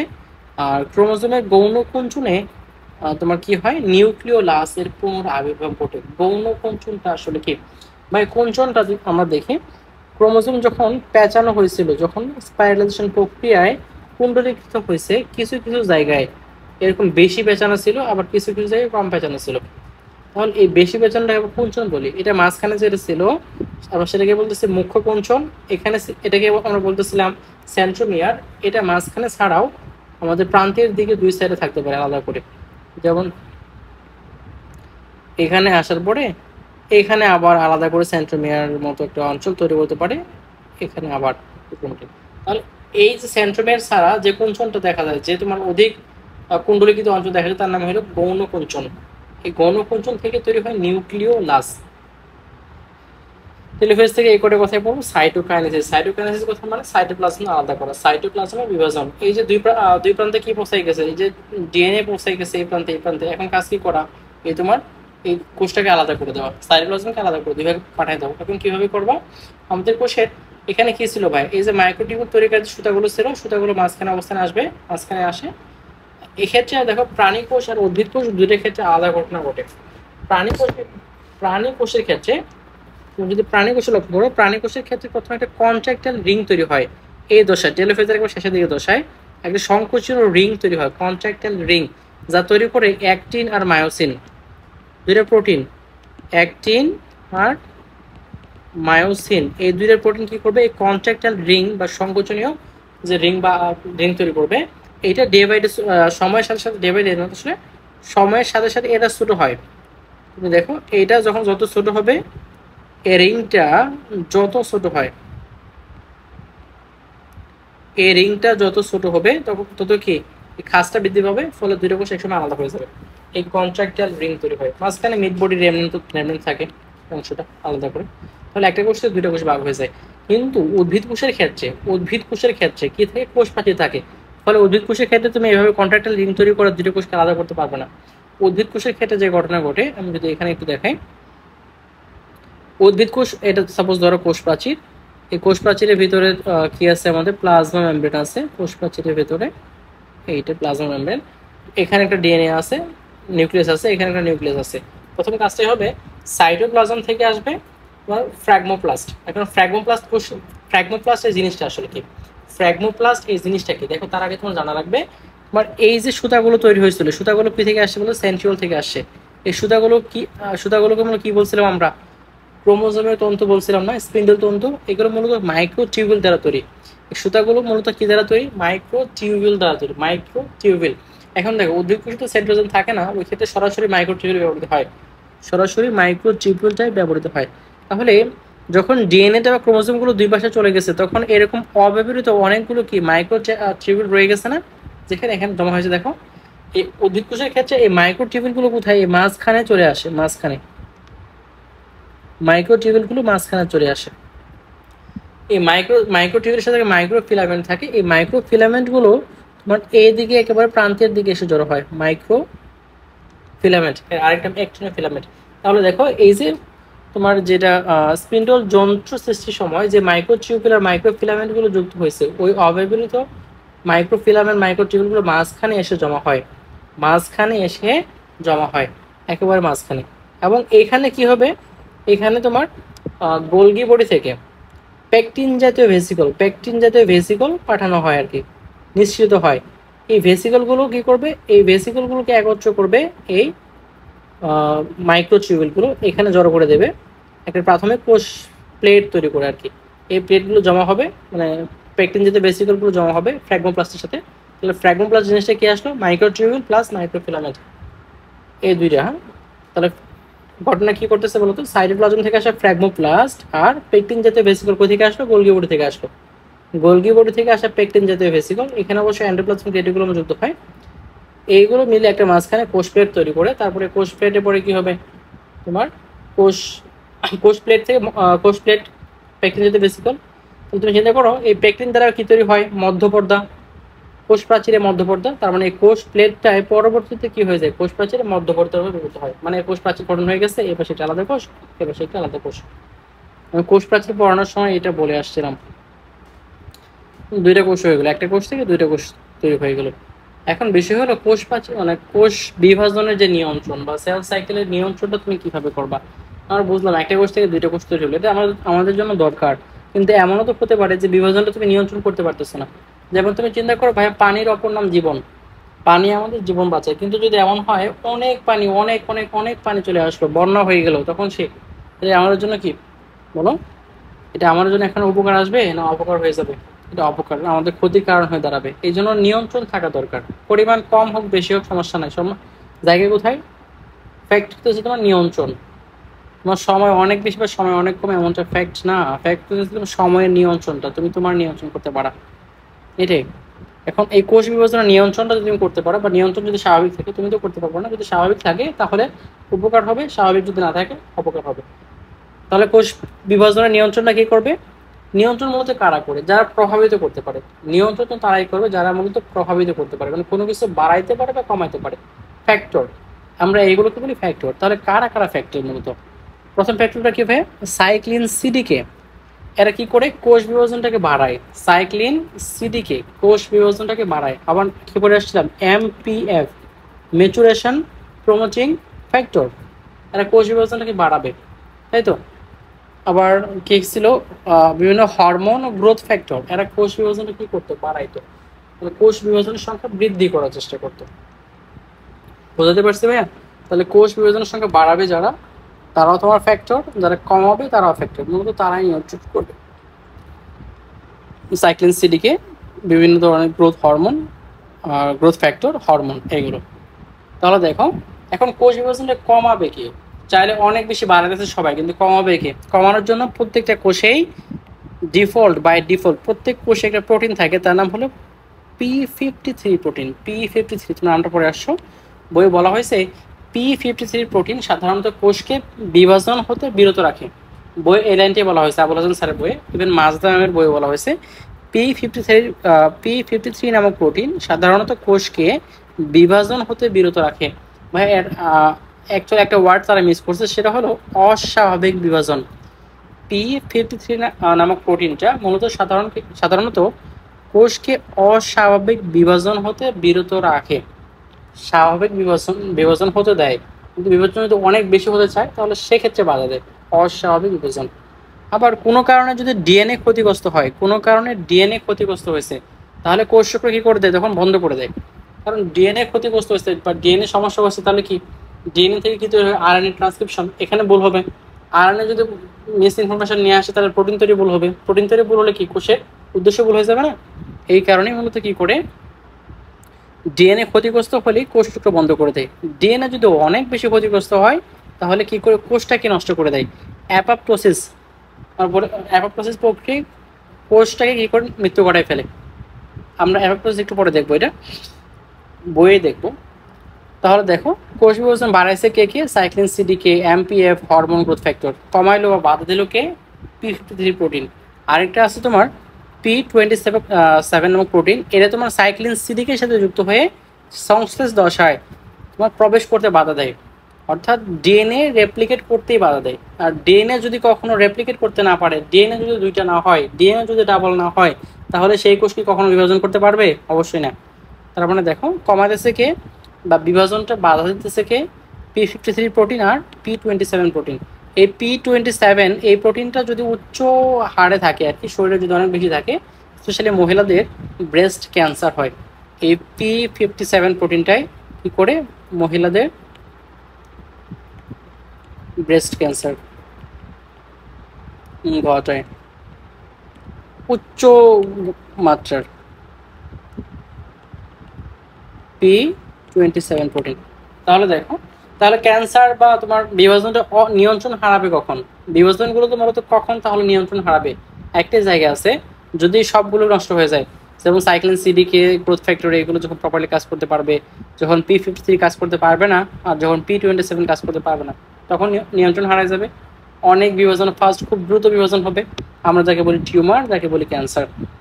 তাহলে আমরা একটু বইয়ের যদি দেখি, শেষ পড়া আমাদের মূলত, জাস্ট বইটা দাগে শেষ করে দেবো। ভাই শুরুতে আসো, আমার গলার 12টা বেজে গেছে। হ্যাঁ, প্রোফেজ এই দশা দেখবো, এটা আদ্য পর্যায়। এই প্রোফেজ হলো মাইটোসিসের সবচেয়ে দীর্ঘস্থায়ী পর্যায়। এখানে জলবিয়োজন ঘটবে, ক্রোমোজোমগুলো ক্রমাগত খাটো, মোটা ও রং ধারণ বৃদ্ধি পাবে, নিউক্লিয়ার অ্যানভেলপে বিলুপ্তি ঘটতে থাকবে, নিউক্লিয়ার মেমব্রেন, নিউক্লিয়াস এর। তারপরে তোমার সাইক্লিন যে সিডিকের কারণে তোমার ফসফোরাইলেশন ঘটবে, ফসফোরাইলেশনের কারণে তোমার ক্রোমোজোমের সংকোচন হবে, তারপরে আবার নিউক্লিয়ার অ্যানভেলপ বিলুপ্তি ঘটবে, এগুলো। সেন্ট্রোমার ব্যতীত, মানে এখানে ক্রোমাটিড দেখা যাবে, মূলত ক্রোমাটিড, আমি স্লাইডে যা দাগে আসি ওই কথাগুলোই, ক্রোমাটিড দেখা যাবে। স্পিন্ডল তন্ত্র সূচনা ঘটবে। হ্যাঁ, যে প্রাণী কোষে সেন্ট্রিওল থেকে স্পিন্ডল সৃষ্টি হয়, উদ্ভিদ কোষে মাইক্রোটিবিউল থেকে। প্রোমেটাফেজ এটা স্বল্পস্থায়ী, প্রোমেটাফেজ এটা কি হয়? স্বল্পস্থায়ী। এক্ষেত্রে নিউক্লিয়ার অ্যানভেলপ বিলুপ্ত হয়ে যায়, নিউক্লিয়ার লাসেরও বিলুপ্ত ঘটে যায়। এক্ষেত্রে তোমার ট্রাকশন ফাইবার, যে ফাইবারগুলোতে কি হবে, ক্রোমোজোম যুক্ত থাকে আর কি। এই ক্ষেত্রে ক্রোমোজোমগুলো তো মূলত কোথায় যুক্ত হয়? স্পিন্ডল ফাইবারের, সেন্ট্রোমিয়ারের, কাইনেটোকোরের, মোটর প্রোটিনে যুক্ত হয়। আর যুক্ত হওয়ার সময় কি হয়? ক্রোমোজোমগুলো কেঁপে ওঠে, এই জন্য আমরা ড্রান্স বলি, যে ক্রোমোজোমাল ড্রান্স হয়। কোথায় হয়? এই পর্যায়ে ক্রোমোজোমে নৃত্য দেখা দেয়। তারপরে যদি আমি আসি মেটাফেজ দশায়, মধ্যদশায়, এক্ষেত্রে কোষ বিভাজনে মেটাফেজ দশায় স্পিন্ডযন্ত্রের বিষুবীয় অঞ্চলে, মানে মাঝখানে অবস্থান করে, এই অবস্থান করাকে বলা হয় মেটাকাইনেসিস। সবচেয়ে বেশি খাটো, মোটা, স্পষ্ট দেখায় এই দশাতেই। তারপরে শেষের দিকে একেবারে সেন্ট্রোমিয়ার সম্পূর্ণ বিভক্ত হয়ে দুইটি অবর্ত সেন্ট্রোমিয়ারে পরিণত হয়। এখানে একটা লাইন দেখো ভাই, এখানে বলা হয়েছে নিউক্লিয়ার অ্যানভেলপ ও নিউক্লিয়াস সম্পূর্ণ বিলুপ্ত থাকে। বিলুপ্ত থাকে কথার মানে ভাইয়া বিলুপ্ত আগেই হয়ে গেছে, সেটা প্রোমেটাফেজে, এক্ষেত্রে বিলুপ্ত থাকে আর কি। তারপর দেখো অ্যানাফেজ বর্জ্যদশায়, এক্ষেত্রে কি হয়? সেন্ট্রোমিয়ার পূর্ণ বিভক্তির ফলে প্রতিটি ক্রোমাটিড, দেখো এই যে প্রতিটি ক্রোমাটিড একটি অপত্য ক্রোমোজোমে পরিণত হয়। মানে এই দশাতে হঠাৎ করে ক্রোমোজোমের সংখ্যা কি হয়ে যাবে? বেড়ে যায়, 46টা হয়ে যায় মানুষের ক্ষেত্রে, সরি 46টা থেকে ডাবল হবে, 92টা হয়ে যাবে। আর সেন্ট্রোমিয়ার অবস্থানের কারণে ক্রোমোজোমগুলো বিভিন্ন শেপে দেখায়, metacentric V, submeta L, acro J, telo I এর মতো দেখাবে। এটা গতি পর্যায়ে। টেলোফেজ শেষ কি হবে? প্রোফেজের উল্টা, হাইড্রেশন ঘটবে, নিউক্লিয়াস আসবে, তারপর কি নিউক্লিয়ার অ্যানভেলপ আসবে, এগুলো। সাইটোকাইনেসিস, উদ্ভিদ কোষের সাইটোকাইনেসিস কি হবে? সাইটোকাইনেসিস ঘটে কোষ প্লেট ও কোষ প্রাচীর সৃষ্টির মাধ্যমে। কোষ প্লেট কিভাবে সৃষ্টি করে? এখানে বলা হয়েছে এন্ডোপ্লাজমের ক্রিয়েটিকুলাম থেকে আসা ফ্র্যাগমোপ্লাস্ট, মূলত ফ্র্যাগমোপ্লাস্ট হবে সাইটোপ্লাজম থেকে। তুমি কোষ প্রাচীর এই টপিকে দেখবে প্রথম অধ্যায়, কোষ প্রাচীর, ওখানে বলা হয়েছে সাইটোপ্লাজম থেকে আসা ফ্র্যাগমোপ্লাস্ট এবং গোলগি বডি থেকে আসা পেকটিন জাতীয় ভেসিকল মিলে কোষ প্লেট তৈরি করে। আর প্রাণী কোষের ক্ষেত্রে কি হবে? অ্যাক্টিন ও মায়োসিন প্রোটিন, এই প্রোটিনগুলো কি করবে? কন্ট্রাক্টাইল রিং তৈরি করবে, সেই রিং আবার কি করবে? খাস সৃষ্টি করে দেবে। তারপরে আসো এখানে সাইটোকাইনেসিস যদি না হয়, মানে সাইটোপ্লাজমের বিভাজন যদি না ঘটে, শুধুমাত্র যদি কেরিওকাইনেসিস চলতে থাকে, তাহলে কি হবে? একটা কোষে অনেকগুলো নিউক্লিয়াস তৈরি হবে। এই নিউক্লিয়াস, মানে এই ধরনের বিভাজনকে বলা হয় মুক্ত নিউক্লিয়ার বিভাজন। উদাহরণ কি? ডাবের পানি। তারপর আসো, এরকম কোষ তো আছে অনেক, একটা কোষ অনেকগুলো নিউক্লিয়াস, এরকম উদ্ভিদ কোষকে বলা হয় সিনসাইটিক, আর প্রাণী কোষকে বলা হয় প্লাজমোডিয়াম, তাই না? উদ্ভিদ কোষ সেক্ষেত্রে কি কি আছে ভাই? বট্রিডিয়াম স্পাইরোপ্লিয়া নামক শৈবাল আছে, তারপরে আবার পেনিসিলিয়াম ছত্রাক, অ্যাগারিকাস, এগুলো। মানুষের কোষের ক্ষেত্রে প্লাজমোডিয়াম লক্ষ্য করো, পেশি কোষ, কঙ্কাল পেশি, অনেকগুলো নিউক্লিয়াস থাকে। আমাদের মাইটোসিসের গুরুত্ব এই টপিকের ক্ষেত্রে অবশ্যই হেডিংগুলো পড়া লাগবে। মাইটোসিসের গুরুত্ব বা এটা সিকিউর জন্য ভেরি ভেরি ইম্পর্টেন্ট, সিকিউর জন্য হেডিংগুলো পড়া লাগবে। সবচেয়ে বেশি ইম্পর্টেন্ট যেটা বা ঝামেলা তৈরি করবে সেটা হলো জননাঙ্গ সৃষ্টি, জনকোষের সংখ্যা বৃদ্ধি, ক্রোমোজোমের সমতা রক্ষা। এই দুইটা লাইন তোমার মনে রাখাই লাগবে এমসিকিউর জন্য, ভেরি ভেরি ইম্পর্টেন্ট। কারণ এই দুইটা মিওসিসের ক্ষেত্রে কাছাকাছি আছে। যেমন এখানে আছে ক্রোমোজোমের সমতা রক্ষা, ওইখানে বলা হয়েছে ক্রোমোজোমের সংখ্যা ধ্রুব রাখা। আবার এখানে আছে জননাঙ্গ সৃষ্টি, জননকোষের সংখ্যা বৃদ্ধি, এটা তো অবশ্য ওইখানেও আছে। ওইখানে তোমার আছে জনন কোষ সৃষ্টি, হ্যাঁ জননাঙ্গ না জনন কোষ সৃষ্টি মিওসিস, ওইটা পড়া লাগবে। এই যে অনিয়ন্ত্রিত মাইটোসিস, এখানে দেখো এই কথাটা এখানেই বলছে যে P53 নামক প্রোটিন সাধারণত কোষকে বিভাজন হতে বিরত রাখায় ভূমিকা রাখে। কোষকে বিভাজন হতে না, অস্বাভাবিক বিভাজন হতে বিরত রাখায় ভূমিকা পালন করে। এখানে স্বাভাবিক কথার পরিবর্তে এখানে মাঝখানে একটা অস্বাভাবিক ওয়ার্ড ইউজ করা লাগবে, অস্বাভাবিক বিভাজন হতে বিরত রাখার ভূমিকা রাখে। কোষ চক্র নিয়ন্ত্রণ করে দুই ধরনের প্রোটিন, একটা হচ্ছে প্রোটিন কাইনেজ আর সাইক্লিন। টিউমার সৃষ্টি হতে বলা অনকোজেনেসিস, কোষচক্র বিনষ্টকারী জিন অনকোজিন, তাই না? যেসব পদার্থ কোষচক্র সৃষ্টি ক্যান্সার সৃষ্টি করে তাদেরকে বলা হয় মিউটোজেন। মিউটোজেনিক কি কার্সিনোজেনিক? আচ্ছা, মূলত ক্যান্সার হবে দুইটার কারণে, মূলত ক্যান্সার হয় দুইটার কারণে। একটা হচ্ছে ভাইরাসের কারণে, আরেকটা হচ্ছে তোমার জেনেটিক মিউটেশনের কারণে। ভাইরাসের কারণে ক্যান্সার হয় 10%, ক্যান্সারের ভাইরাসের কারণ হচ্ছে 10%, ক্যান্সার সৃষ্টির 10% কারণই ভাইরাস। এর ভিতরে সবচেয়ে বেশি ইম্পর্টেন্ট যেটা human papilloma virus, human papilloma virus, এইটার B6 আর B7 নামক দুইটা জিন ক্যান্সার তৈরি করে। এই কথাটা মাজদামের বইয়ে বলা হয়েছে E6 E7 জিন, E6 E7 নামক দুইটা জিন ক্যান্সার তৈরি করে। কোন ভাইরাসের? Human papilloma virus. এটা মূলত তোমার জরায়ু মুখ ক্যান্সার বা পায়ু মুখ ক্যান্সার তৈরি করে, হ্যাঁ পায়ুতে বা জরায়ুতে ক্যান্সার তৈরি করে মেয়েদের। সার্ভাইকাল ক্যান্সার, সার্ভিক্স ক্যান্সার এটা বলি আমরা আর কি, নাম শুনছে হয়তো। কোষের মৃত্যু ঘটে দুইভাবে ঘটতে পারে, একটা জেনেটিক্যালি হতে পারে, আবার পুষ্টির অভাবে বিষাক্ত কিছু প্রভাবে হতে পারে। যেমন নেক্রোসিস হয়েছে কি, পুষ্টির অভাব যদি হয়, বিষাক্ত দ্রব্যের যদি প্রভাব হয়, ক্ষতিগ্রস্ত হয়, তাহলে কোষ মারা যেতে পারে, আমরা তাকে বলি নেক্রোসিস, পুষ্টির অভাবে যদি হয়। আর যদি তোমার জেনেটিক্যালি হয়, মানে জিন ইচ্ছা করে, যেমন তোমার ওই যে কি বলা হয় গেছে P53 প্রোটিন ডিএনএ ক্ষতিগ্রস্ত যখন হয় তখন যে কোষ মেরে ফেলে, হ্যাঁ সেটা হলো জেনেটিক্যালি মৃত্যু, তার নাম অ্যাপোপ্টোসিস। প্রতিদিন প্রায় 50 থেকে 80 বিলিয়ন কোষ অ্যাপোপ্টোসিস প্রক্রিয়া মারা যায় প্রত্যেক দিন। অ্যাপোপ্টোসিস হয় 50 থেকে প্রায় 80 বিলিয়ন কোষের।